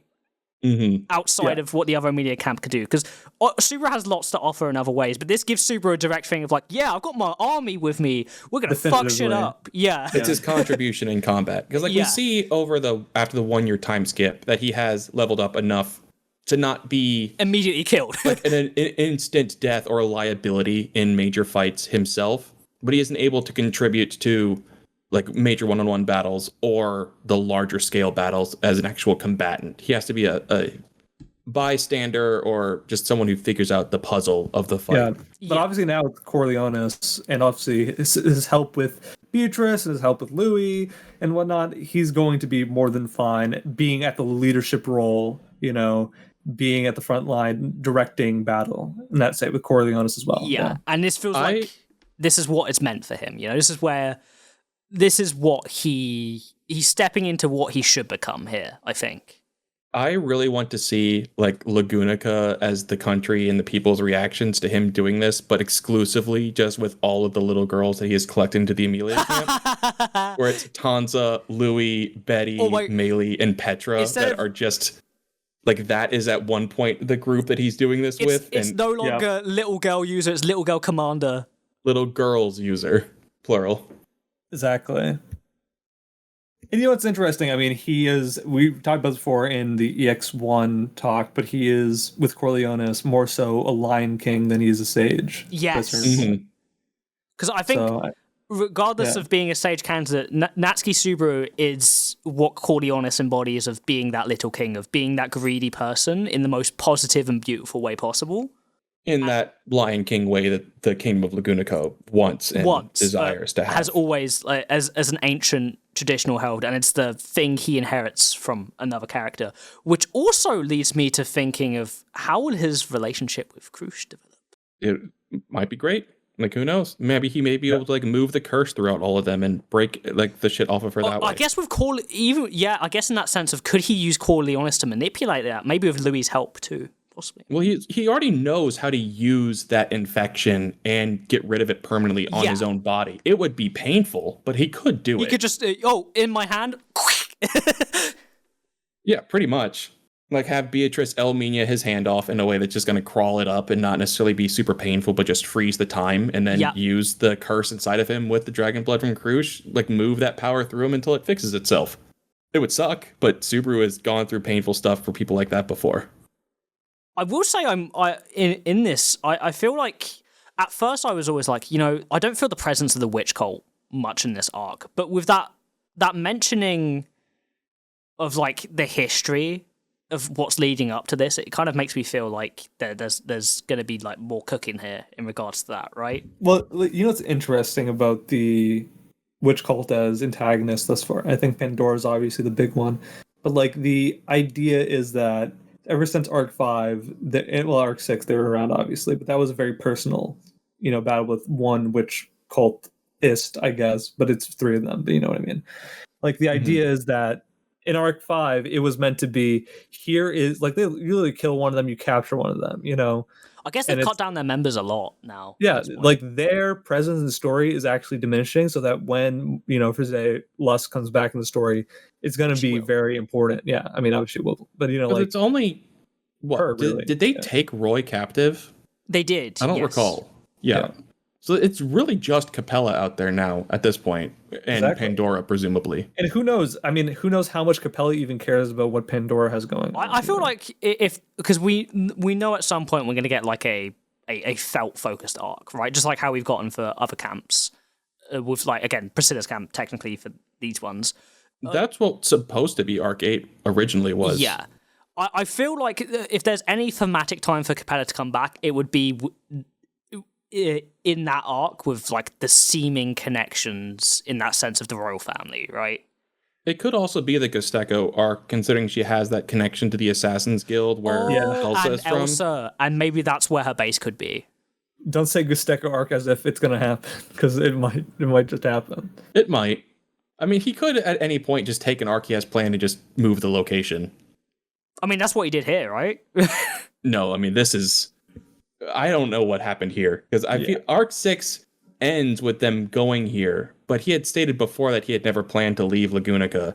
So I'm guessing he already had changed his mind about that and knew what he wanted to do with 7 when he brought them here. I think it was probably during that super long gap that he had towards the end of Arc 6. He had a really good D&D campaign. It was like, man, I need to stretch my world-building muscles. Yeah. You can't tell me that he didn't.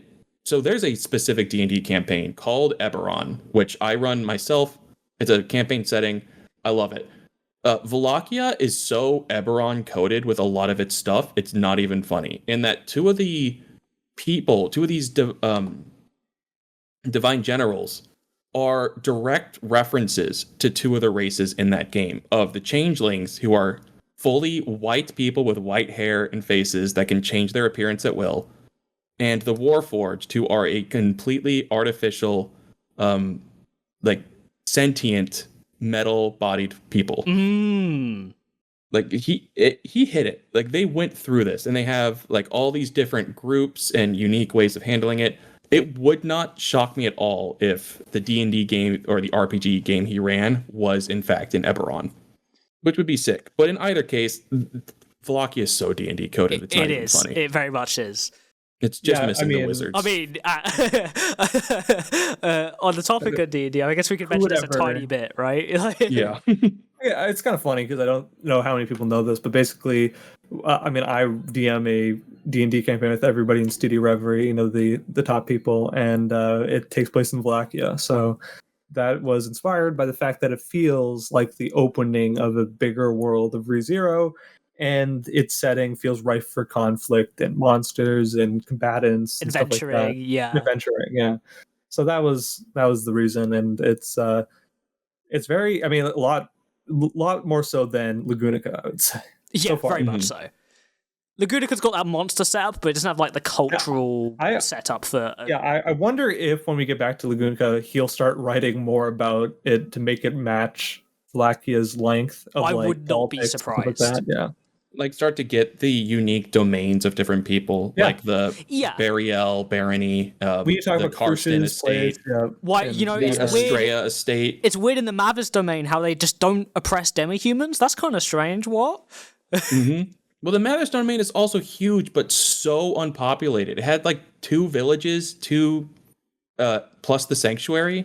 That's kind of it. It kind of feels like to me that Roswaal like expanded his lands over time very slowly, but he didn't end up having like a lot of people he ruled over. Well, it wasn't slow. He talks about in the Echidna Sanctuary flashback that with her assistance, he had taken all of his families and power and control and consolidated it. I know. What I mean is like if that had expanded these past 400 years, like the kingdom had granted him more lands. For the main I think that's why it's so empty. It's because he has been the sole ruler over a bunch of lands that were supposed to be ruled by a bunch of different people. And because of his singular focus, he's not been focused on ruling people. So they've probably moved to different domains over generations and such. Also, the thing with him is that, for example, his research, he even runs a Magitech production place where he produces media, Emmett did back in the day. He has a town that pretty much produces a lot of the world's media and stuff like that. That is lore that I know, and basically things on a rose and stuff. I mean, he's been consumed with the magic side and the side of helping endemi humans more so than expanding his influence other ways. People think he's kooky because of that, but just his role as the strongest magic user, and obviously we know that he's just following the gospel at that point. But in thinking of that though, in terms of world building, it's really fun to think of Roswaal as a character that's been living for 400 years plus, and he's got all of these titles and things over time from the kingdom of he's court mage, and he's because he's a couple of the elemental color titles. He's the red mage and the green mage and the I think it's yellow and orange that he has under his belt as well. Yeah, he's specifically those titles, and it's an intriguing idea from a world building perspective to think of. Yeah, just this guy that's lived for a long time. He's just collecting all the achievements, It's great, and we get to see a lot of really cool stuff from him in this arc. And Roswaal's going to continue to be involved in events as we go forward. But ultimately, the only other thing that really happens in this, well, not the only other. But the inciting part of this climax here is the entrance of this witch, this Ryuzu clone, a Sphinx from EX2. Yeah, so I know the name isn't presented here, but I've heard of this character before. It's presented in Arc 5, right? Doesn't somebody talk about it? Yes, this is backstory that's revealed in Arc 5, yes. She is mentioned in Arc 5 and revealed in EX2, but you're supposed to... I think you're meant to assume that that's who this is. You're not meant to assume that this is Omega or one of the other Ryuzus. I would never assume this is Omega.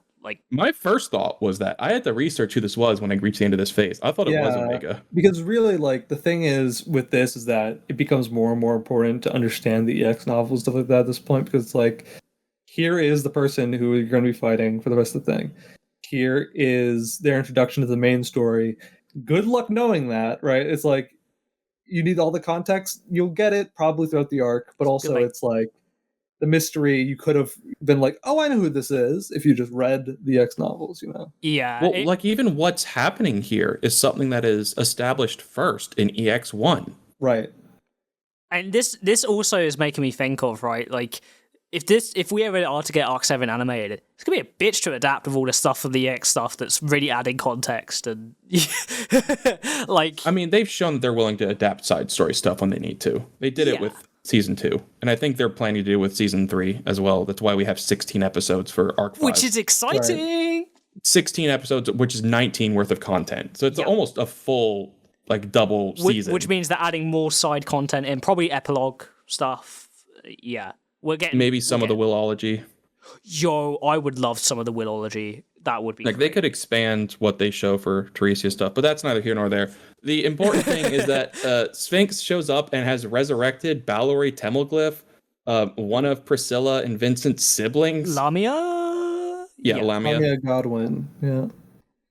And it's more. Not just, it says 20 dozen, which I assume means all of Vincent's siblings? Yes, all the people that died during the election, yeah. Well, what Garfiel says is that when he senses like the earth, like goes to the earth spirits, he says like it's the entirety of the land of Valakia that's coming after them. All of the dead of Valakia?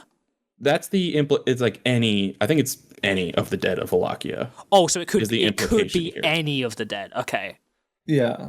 Not like everybody's ever died of lacking soils. But like anyone that's got lingering, because it's like they call them hollows in this universe, right? Of like lingering spirits that don't return to Odin. They do, because the word zombie is not introduced beyond like until Subaru starts throwing it out from knowing English words. But yeah. This is like we see hints of the connection between Valakia and these undead. Back in EX1, where Miles is introducing the concept of the sacrament of the immortal king. It's so interesting to think of how this is, like, you could think of that as a through line of, wait, this makes so much sense as to why this is happening here now, right? Doesn't Belroy kill, or like, what was it? It was Miles is going across the board, no, Reinhardt kills him. Reinhardt brings him down on top of the dragon. Yeah. So Miles actually died outside of Valakia, though. Because Reinhardt wouldn't have been allowed to cross the border. But now this is making me think, what are some scary people we know of from Valakia? Stride is one that's mentioned, right? Mm-hmm. Stride is mentioned, but I think he died in Lagunica as well, if I'm not mistaken. He died in Pico Tate. Is that a Lagunican town? That is. I think it is. Yeah, isn't that Otto's hometown? Yeah. That's the border. That's the border city. Yeah. We have. I mean, I don't want to say who I know comes back, but anyone who's died this arc is on the table for that. Oh, I didn't. Oh, wow. It's like Balleroy is a relatively recent dead. Like he died like months before season 1. I guess that's true. It's only been months for this, at least in this point, right? Mm-hmm. Interesting. Like Madeline says that she's the last of the Dragonkin. What about the rest of them? Oh my God! Like this is a scary possibility, because the specific thing with these undead too is that. I know it's normal to say, oh yeah, undead are creepy, but these guys are unnerving, like really, really creepy. Well, another thing is that they also have parts of their personality there, which is interesting. Mm-hmm. But not only their personality, but their powers too. Yeah, like, their powers. Lamia pulls out the Yang sword, as does the 20 dozen other resurrected siblings, which splits its power, which means that what's their we suspect that it splits its power. We don't know that necessarily for certain. Yeah. But that means that Priscilla's going to be weaker. I mean, I'm pretty sure it is stated that it splits the power because in Chisha's backstory he mentions how having another living sibling splits the Yang Sword's power. Right. Sorry, I meant that we don't know specifically that the undead using it splits the power. Oh, okay, yeah. And how it's made to be a reflection of their powers. The spirits of the witches were still able to use the authorities, even though the witch factors had gone to somebody else. Yeah. That makes sense. How much is that real? You know. Well, I mean, Minerva was able to physically heal Subaru's brain in that instance, so at least it had some stuff to it. It's an incorporeal state convinced with logic. Timey-wimey, wobbly, jobbly. It's a huge risk and a huge danger. I mean, Balleroy, first thing he does here is he kills Chisha Gold. He takes out Chisha like a sharpshooter, because he's the magical sharpshooter, which is a cool power set, by the way. He's also the leader of the Flying Dragon Squadron. Yeah. And his dragon is back too? Yeah, Karillin. And I guess one might presume that other dragons are coming. Yeah, because, I mean, it's not like they haven't taken out flying dragons. I mean, they took out a bunch in Guarl. Yeah, exactly. Raised them back up, so maybe Madeline has to think about, but that's my beloved, as she did in this phase, and she was like, he's back, but then she's gonna be like, wait a second, it's not you. Yeah, because it's also a feeling of it. I mean, Burstedt doesn't directly say this, but when he's confronting Lamia, but he's just like, you don't belong on that throne, like you lost. It's the kind of thing of like, this is it's wrong, you know, like you living past how you've actually lived isn't concurrent with your personality. Therefore, this is not you, right? Mm-hmm. Yeah. And that's the sort of vibe I get. I mean, even them being like literal like China dolls and having cracks on them, like. And yeah, it kind of reminds me of Elsa's whole thing of like the way that she would break cursed apart, doll, right?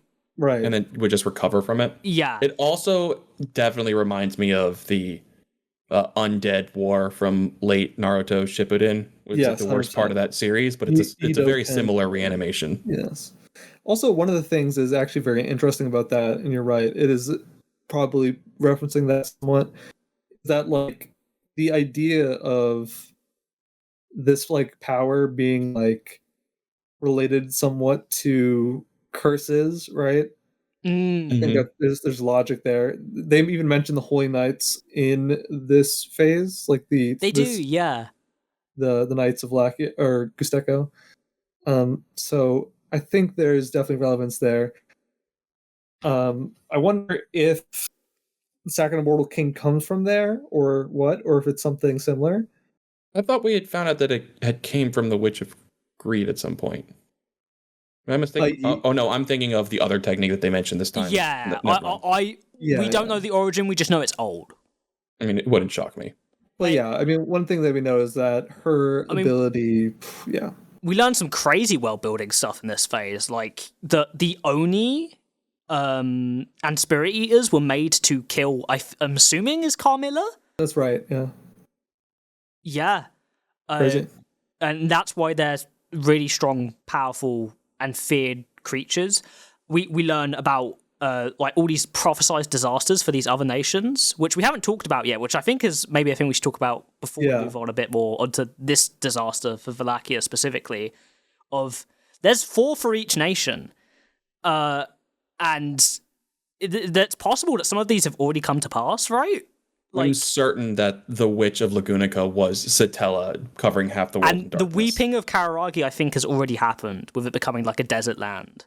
That one's a maybe. I'm not positive on it. It sounds similar to what happened with Zarestia. Right. Yes. Yeah. Another thing is, right, I think we have to get some more stuff with Anastasia, so if a disaster happens in Kararagi, at least we have some motivation for her to change or like do something, you know? Yeah. But the whole thing about the witch has been a thing that's already happened. But we could there's the mention of the collapse of the Holy Kingdom, which certainly has not happened yet. But as far as we know, at that point, it could just be really good propaganda for the rest of the world. What do you mean? Like, fuck, we have not collapsed. Everything is fine. It's fine. It's just the house on fire. But you know, there's a Mad King there, so at least it seems like it's heading that trajectory. At least it very much gives me vibes of the historical character Ivan the Terrible when I think of that. Yeah, that seems. And it'd be kind of like an interesting thematic point of the opposite of that, of like instead of Ivan the Terrible becoming Tsar of all of Russia instead of Muscovy, it's the Mad Prince of Guesteco. The nation shatters under him or something. Well, they're like a hyper religious country, and like. But the water spirit, I forget the name, but like something's got to happen there. I'm guessing. Almost certainly. But I'm guessing that might be related to when Puck finally comes back. But right. I could also see a thing of maybe these haven't happened yet with the Witch of Lagunica, because maybe Lagunica gets fucked up by the witch again, and that's just a thing specifically for Lagunica. Or they put a witch on the throne when Emilia wins the royal selection and causes a disaster. It could be the different witch we're thinking of, right? Right. I mean, that might be the future that we see where the royal throne is destroyed. Yeah, exactly. That's what I'm thinking. Because this has proven it to me even more with the thing of not Vincent Wallachia, but a Vincent Wallachia dying here, right? Mm-hmm. It doesn't have to be the capital witch. It could be a witch. Yeah, who knows? Either Echidna or Emilia is what I'm thinking. But yeah, really interesting world-building stuff on that end. And This climax was really fun in a lot of ways because I've got a new character that I haven't seen much of already, but oh my god, I love him, and that's Gauze Ralphon, man! Gauze Ralphon, the most die-hard best bud you could ask for. I have not laughed this hard in a while in the scene of where he comes into the throne room with the dead body of Chisha, who looks like Vincent still. And he drops to his knees. It's just like, Your Excellency, no! No! It's like the Darth Vader, no! You know that's fake, right? It's just like, Shout out to Rem for letting this beast out of his cage. Yeah, like, and right how as he's like, needed. He mentions to her like, "Oh, I'm going to repay you for this, and also don't go to any of the general first class. They will not listen to you. Go to a reliable second class general, miss." Yeah, I mean he's not wrong. But he's great. There's an explanation that I think is in Chisha's chapter of, like when it comes to the strongest, Gauze Ralphon is not, but when it comes to who's the strongest in the sense of humanity, Gauze Ralphon embodies that. He's a great individual fighting combatant, but he's also the best leader of men aside from Chisha. Yeah, he's a real man of the Empire. Like in a good way. In the best, like if there was a positive showing of the Empire's virtues, it would be Gauze Ralphon, I think. Yeah, it's the guy that you want to follow. Yeah. My real question is, where the hell is Groovy Gumlet? Yeah, we I know was where actually, he is, actually. That was going to be my kind of like last point here, is we've now met all of the living divine generals except for Groovy Gumlet. And I kind of wanted to get everyone's thoughts on like I'll give like a top 3 divine generals for everyone. Ooh. Okay. Yeah. Oh, this is hard. Well, I think number 1 is Yorna. Yeah, one's Yorna I would say quite confidently. I think it's hard to beat her. Number 2. I think number 2 for me. It can be Gauze. He's hyped to reach that spot easy. I actually put Gosm 3 for me personally, but 2, I can't believe I'm saying I don't like him as a person. Olbart is such a fun character for me at the moment. I really, really enjoy how much of a threat and presence he is whenever he's on screen. I feel like it's going to change with the changing tides of where this next arc is going to be heading, so maybe my opinions on him will change, but as an antagonist and threat, he is a lot of fun on screen for me. Yeah, I 100% agree. I think probably it sounds kind of, my list is looking pretty bad. It's just going to be Yorna, then it's going to be Madeline, because I think her backstory is interesting. Like, Dragonkin is really cool, but also I think if I know more about Balroy, I'm gonna like it more. And then Balroy's dead, so he can't count right now. Well, when we read the X novels, we'll figure it more out. Then 3 is probably Arakia, because I just like Priscilla, and who doesn't want to be a sim for Priscilla? Fair. At this point in time, for me, it was Yorna, then Chisha, and then Gauze, because I actually really liked Chisha's whole story with Vincent and all of it. But where I'm at now, I think Madeline may have actually surpassed Gauze for me. I've really enjoyed the way that like her character and everything about her has unfolded so far. So I'm going to keep her up there for the time being. I guess because I was just thinking in the sense of, like, Chisha's dead, I wasn't even ranking him in that sense. He probably would take the number 2 spot from Olbart for me. Yeah, well, the thing is, right, the briefness I have with Chisha and Gauze is preventing me from listing them, but I'm sure as we get more, my ranking will change. That's just sort of where I'm at right now. The name chapter for Chisha for me was just such a strong showing of a character I know so little about, but getting in their head and really seeing why they see the world the way they do, and it being a really beautiful human moment before they die. Yeah, it was good. Yeah, to me, Chisha's name chapter and like his whole story here felt very similarly to Teresia's. Yes, where it can just stand on its own as its individual really great story told within ReZero. Right. Whereas some of the other named chapters, say like Idra's and Heon's and White's, or even like Flops to an extent, are just so tied into the world of ReZero as itself, rather than it being a strong character story. Right. Yeah. And I think that's very fair to say. because Chisha has a place as a character inside a fairy tale. You talk about foreshadowing and stuff like that. His life was the one man who huge came close to tale. death, but then chose to say, even though he wasn't going to die for this man, he chose to, despite of that, and in spite of him too. It's I like Chisha's story a lot. But Goz has left such an impression. I know that I've seen so little of him, but he's just so much fun, so I have to put him on my Goz is first great. spot. He is in the same space to me as Jamal, where I just cheer when they're on screen. It's just like, And oh I'm my just god, yes, that guy! Goz. Ugh. And one of the other, I guess, small things that we skipped over a little bit was kind of like Rem's mini stuff that's happened throughout this, particularly with Katya. And Katya thinking back on all the people that she's scared for. And that notably kind of Todd doesn't really appear on that list. Yeah. Which is interesting. She's worried about Jamal and thinking about him, but not about Todd until he shows up. Yeah, Todd showing up. Also, there was art of Todd in this novel, and I was like, I put something together. I don't know if this is true. In this art, he has little canines for the first time, and I'm like, Todd Fang, is he a demi-human? That's what I'm thinking. Because of the fang, yeah. That's that. Yeah. I would say that's a fair assessment of just he's animalistic. Maybe he's got a bit of the animal in him, he did mention smelling Subaru in the last the smelling phase. thing as well is the other thing that makes me think He's of it. dogkin as well. And Can I just say, it's such a force of Yeah. personality from Todd that he's using Arakia to scare spirits into working for him. That's the thing. Oh yeah, that's as well. fucking terrifying. When I Yeah, saw that's that, I creepy. literally wrote down, Todd is literally bastardizing the nature of this world. This man is terrifying. Yeah, and that's why he's literally the opposite of Subaru. Yeah. I mean, friend, spirit arts user, and then Todd is just making spirits scared. Spirits arts blackmailer. Yeah, he's enslaving spirits with blackmail there. To Even pay just his to burn living- down doors. Yep. Yeah, he's going all the way down, showing that this is the He makes it sound like he's anti-Subaru. using them up too, like he's making them burn out their existence to do it.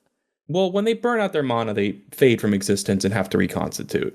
Yeah, The minor and quasi spirits can't die in that same way that a Beatrice or Puck can lose their I guess form. because even though they're a technically lower form of existence, they are closer to mana, so therefore they can't truly die at this point.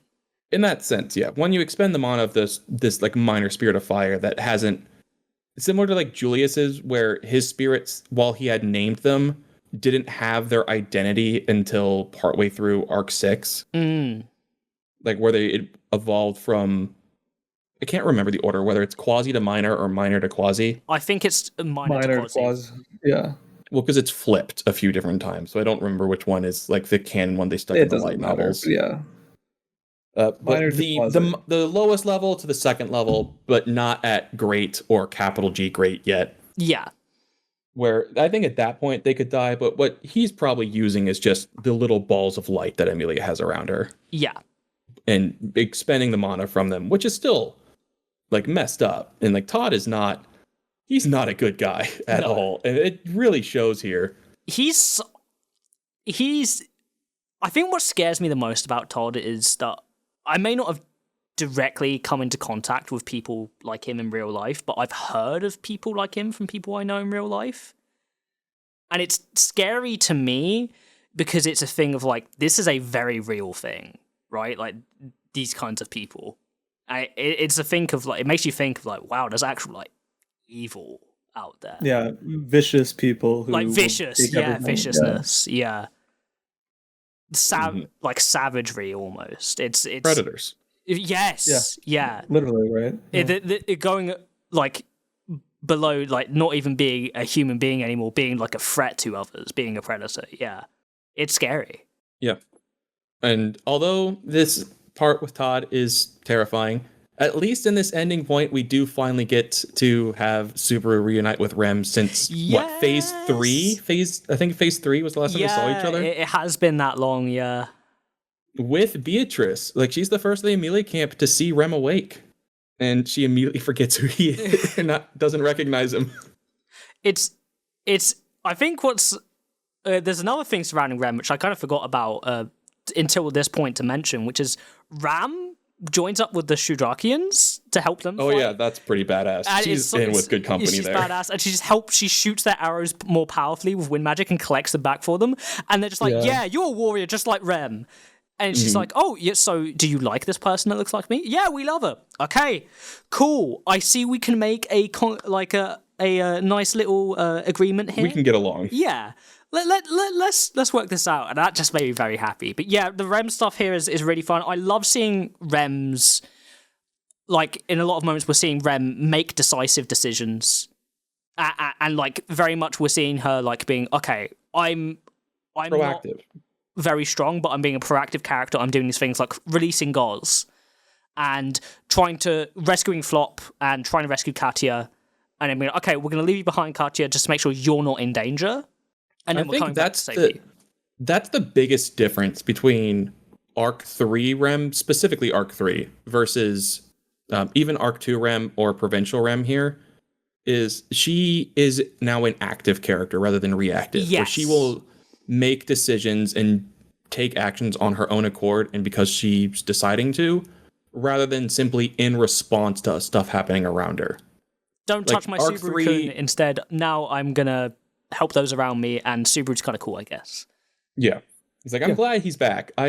She's had feelings for him and has missed him terribly this entire time, even though she's denying it. She's got that hole in her heart that she's denying, yeah. Super tsundere Rem, which is unexpected. And very cute. And very much like her sister, too. Yes, it shows how close they really are. That the Rem we got to see in Arc 2 is just this broken, sad version, and an Arc 3 is just so dependent. But Arc 7 Rem has grown from being dependent to being sad to now is like a fully realized individual.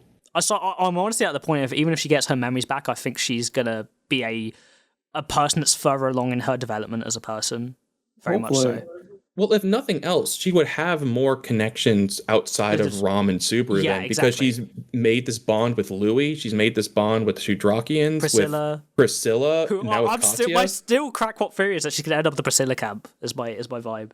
Especially with Emilia and Priscilla being set up as rivals, having one of two sisters in each camp. You know, I'm cooking with that. Okay, it's a maybe, but like we've thought about whether Heinkel's going to stick around in Priscilla's because of his new connection to Garfiel. We aren't sure about Al's allegiance. Is the Priscilla camp going to stand the test of time? Maybe not. I mean, especially with our feelings about Al, right? Like, and Vincent he was planning to give the whole empire to her. Priscilla, exactly right. If she becomes the Empress of Valakia, the king of she can't be the king of Lagunica if she's. I could absolutely see, like, I was only in the royal selection because I needed to be there at the time, but everything worked out and now I'm Empress of Valakia. I have the bigger kingdom. I've won. You didn't win. I didn't lose the selection.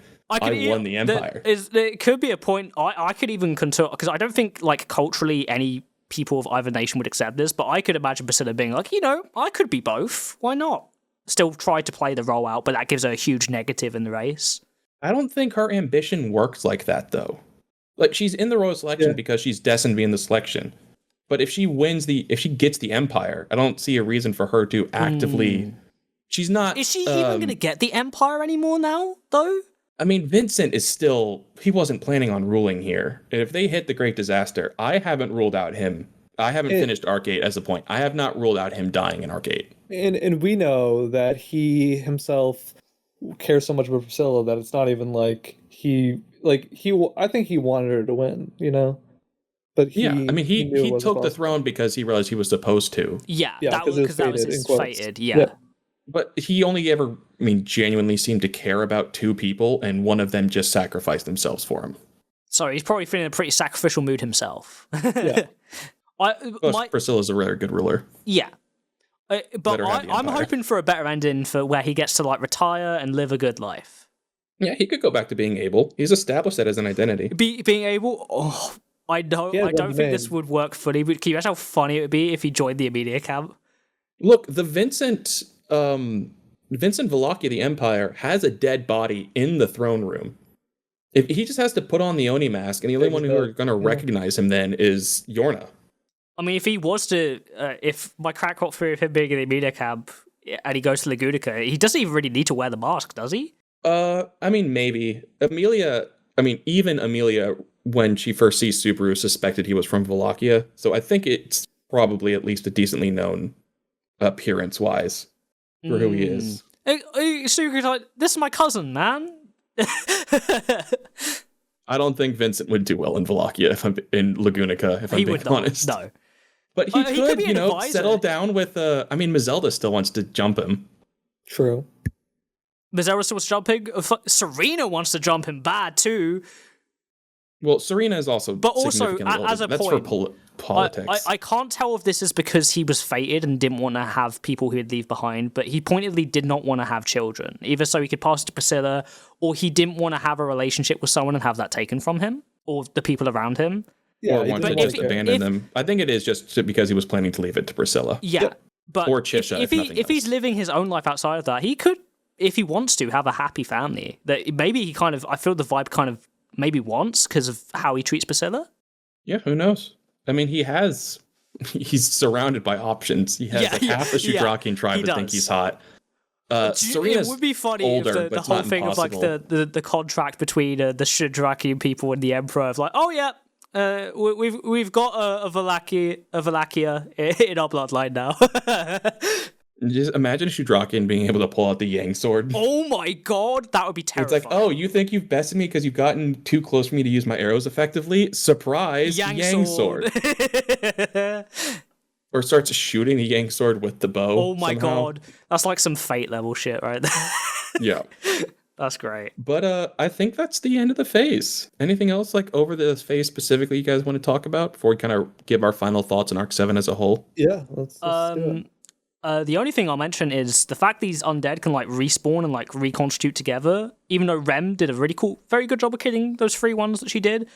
And I'm assuming Betty using the magic she did has permanently taken them out of how she freezes time with Minya. Especially with it didn't stop Elsa. Yeah, it didn't stop Elsa. That's true. So this is I'm like, how are we going to take these guys out? That's my only worry. But apart from that, I guess we could talk overall about the arc now, eh? Nicole, did you have anything else for the phase you wanted to talk over? Let's talk about the arc in general. All right, so the most contentious, controversial arc in ReZero. Is this the worst thing Tappei has done? Is it the most goated arc he's ever written? Or is it just pretty good? What are you all thinking?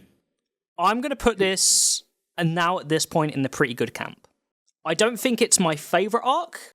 I don't think by any means is it the worst arc of the story, or bad. There are some really like big high moments for me in this arc that are just like I love so much, and that's why it's very much in the I love this arc. It's not my favorite arc, but that's not because there's negatives for me. It's just because it's not my favorite. Do you know what I mean? Yeah. Like it's got its own criticisms that I can levy, but I will say Tappei has been getting better at his writing. And I think my worries, even maybe at the first couple phases of this arc where we were talking about structural problems, specifically with, I think it was phase 3. Yeah, phase 3 had the major... phase 2 and 3 both had some issues with them that needed to be resolved. But aside from that, genuinely, one of the ReZero arcs of all time. I really enjoyed it. The world-building stuff was great. The new characters, man... Oh my god, I love them. And I'm so happy to say that I've got like characters outside of like the camps from the Gunica that I can like think about and really enjoy in this world, that gives me more outside them to root for, you know?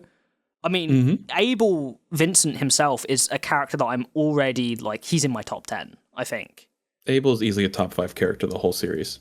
Just a brilliantly written character. Really so well written. A great character, great foil for Subaru. I love his dynamic with Subaru too. I really like this arc. I love this arc. The stuff with Subaru's own development personally has been great in this arc and was a really good way to continue the stuff that we kind of saw in Arc 6. I thought it was really well written on Tappei's part. World building great, plot really interesting, characters great. Not my favorite of all time, but one of the best of all time. Yeah, for me, I mean, I think this arc honestly gets a lot of points to me for a variety of reasons. Honestly, I was thinking about where I'd place this. I'd probably put this either second or third favorite arc. And the reason being, as you were saying before, I put a lot of, weight on narrative threads coming together, but also in the improvement of writing. Yes. I think it's quite interesting because, people talk about how amazingly deep and amazingly structured, and the mystery was in arc 6, and how it was a great conclusion to a lot of good threads about Rem and stuff like that, and also learning about the Sade, but also the quarter memories and stuff like that. All that was really cool. I think arc 7 does a lot of better job of making the world feel broader, but also the themes feeling more widely applicable to many different characters, and the themes and struggles that Super goes through this arc, and the way in which other characters get highlighted as well. It's probably the best the series does in its entirety, like the different perspectives that we get from different people's POVs, the way that action's written, the way that the story kind of fluctuates. Like, people will complain probably because they read this week by week, and they probably were annoyed when they saw, oh, he teleports again, and then he teleports over here again. Oh, we're reading and from then, this guy's perspective. Unbelievably, no. Yes. yeah, it's people like, oh, why are we wasting a chapter talking about this guy? Isn't that so annoying? But when you read it all at once, like we did, it feels more cohesive because you get overall what is trying to be said. Like, we talked about the themes of this arc, how well layered they are, how much it kind of highlights a lot of the still flaws Subaru has, even after this heroic moment where he overcomes arc 6. This moment where you see him actualize himself. Mostly, you still see the flaws that he has. The genius of Rem's character in this arc is hard to kind of understate. Um, just her personality in general. Yorna and Priscilla's powers being perfect as foils with that. Vincent's sort of rise to try to take the throne again is really fun. I think all the like, as insane, like the hero versus monster debate in the theme of this arc, the idea of all these divine generals being people that are incomprehensible at first, and then you starting seeing slight cracks of humanity here or there for some of them, and that makes you more intrigued. Blackie itself is a cool setting. You start seeing that, yeah, the reason why it isn't as bloodthirsty as it used to be because of Vincent's influence. That he has a great debt here. And of course, this introducing fully the theme of the observers and kind of fleshing out what they are is really smart, I think. It kind of juxtaposes the very black and white. Yeah, that's the thing this art does really well. It juxtaposes the black and white conflict of the Sun Archbishops are evil people, and that's all you really know about them. Now it is showing more and more the emotional depth of the nuance of the story and Subaru's position in it. He's not supposed to follow in line with the sage. He's not supposed to be this grand hero. He is not supposed to solve everything by himself. He's not supposed to get everything that he wants in this arc. Not everything comes easily. You start seeing the folly of what he would be like if he was somebody like Todd. Yes. And or someone like Roswaal, or someone like Olbart. Like, or even just himself unrestrained by how RBD works. Like, he goes a little off his rocker in the island phase. He does. Where and I think RBD that's very much normally. A point of Teppei saying, this is wrong. And I think Subaru's starting to maybe realize that a bit himself. Maybe not fully yet. I think that's going to be something that's more, not that I think he specific did. thing. I think that's why he accepted Satella back. But Yeah. let's let Gold finish his statements here. Yeah, and like the tie that he has with people in this is stronger than they've ever been before, and it coalesces into the finale in which he does Corleones, which I think is very smart and strong. Like, writing decision. The conflict that he goes through with his identity. Like, all these are themes that were kind of present earlier in arcs, like in little smidges. You hear me reference how this is like arc 4, or some parts of it's like arc 6, or whatever. But this really seems like the perfect blend, and it's not. And though we had some issues with the earlier phases, ever since the Chaos Flame chapters, it feels like he's written the best he's ever written since then. Mm-hmm. And I'm really encouraged by that. And I think it takes it takes a virtuosic strength to go from the structure of the story that was before, expanding it this far out and wide, and giving so much appreciation to so many characters as succinctly and poetically, and weaving in these themes so, like, deftly throughout the plot without the plot feeling, after, as I said, after Chaos Flame, the plot feels a lot more structured. It feels a lot more, like obvious what he's alluding to with some of these arcs that are going on with these characters. And it makes me excited for the next arc. I mean, sure, it's hard to rate this arc. I bring it 3 because of all those reasons I just said, but it's hard to rate this arc fully because, as I said, it doesn't feel like the conclusion to this arc. Like arc 7, arc 8 will feel like part Still a 1, story part to 2. tell. Yeah, the full arc in comparison to the way that arcs have been presented so far in the story, which feels like their own self-contained stories in ways. Change of scenery, change of theme, change of scenario, change of conflict. Which In this this, 7 to 8 does still have the conflict, the scenario, the themes. They all do shift from 7 to 8. right? Just I the believe that. location stays the same. Yes, the battle still needs to be won here. Like nobody has the end. Nobody's arc ends besides Chisha's, and like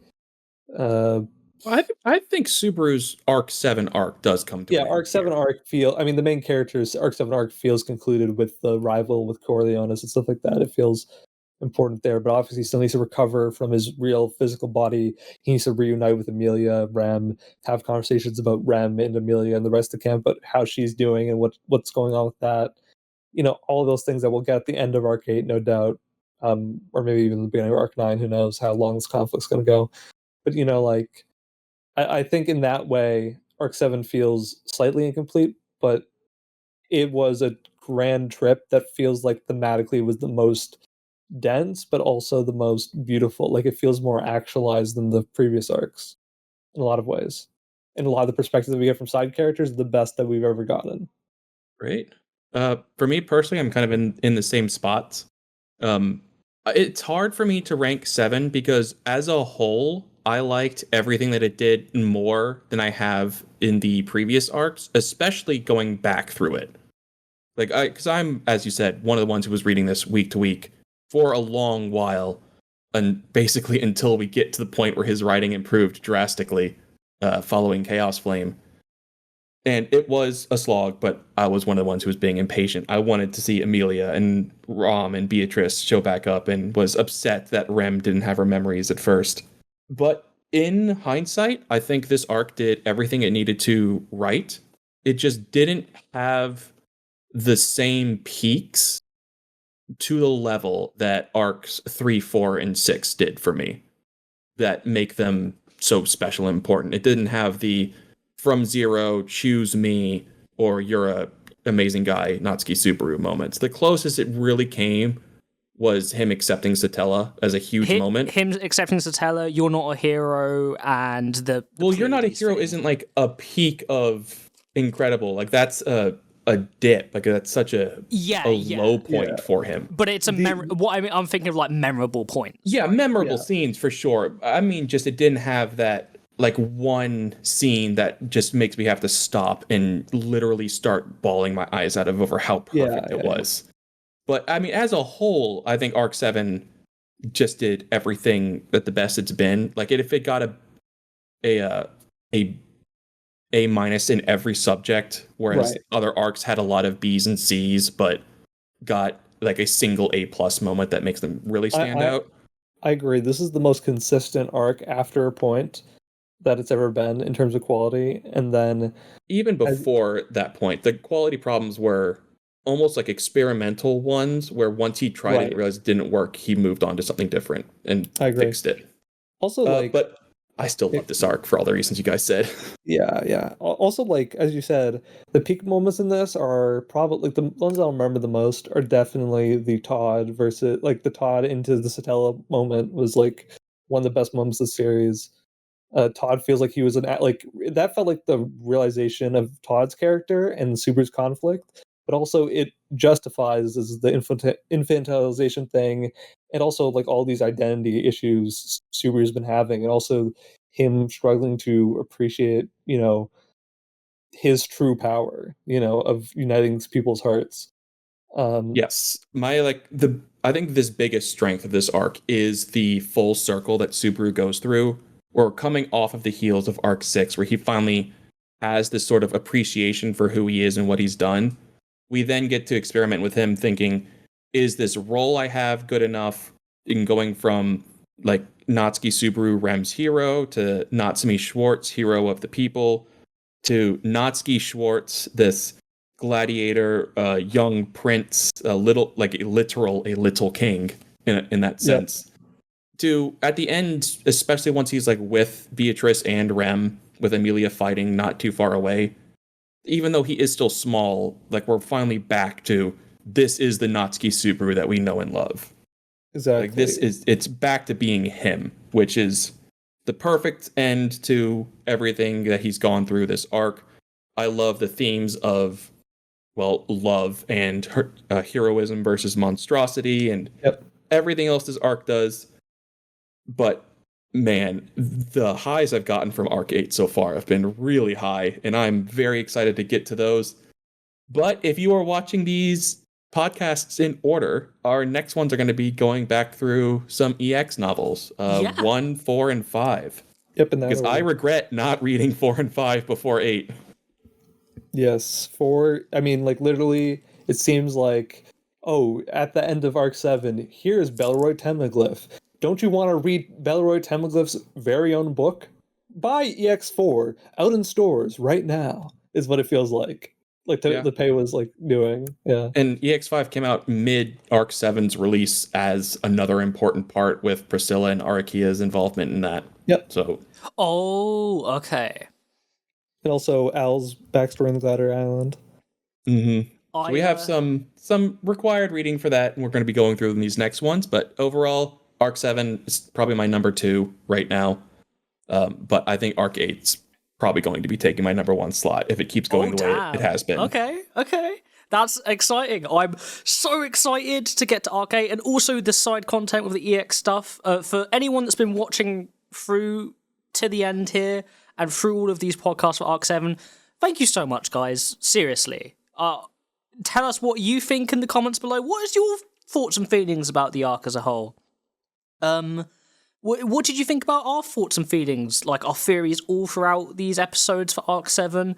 Let us know. We read it all. And don't forget to like, subscribe, and share to a friend if you think this is interesting. But apart from that, I think we're done here, aren't we, gents? Yeah, congratulations, boys. We have finished Arc 7. We did it! Arc 7, Finn. Yeah, Finn. You are now at the same point where we started, where there is an entire arc and a little bit of the next one out already when we started the podcast. Well, you're actually so right, yeah. But we're catching up. That's our solemn promise. We have made par, and we will get past that in the coming weeks. But until then, we will see you later. Bye. Bye-bye. Bye.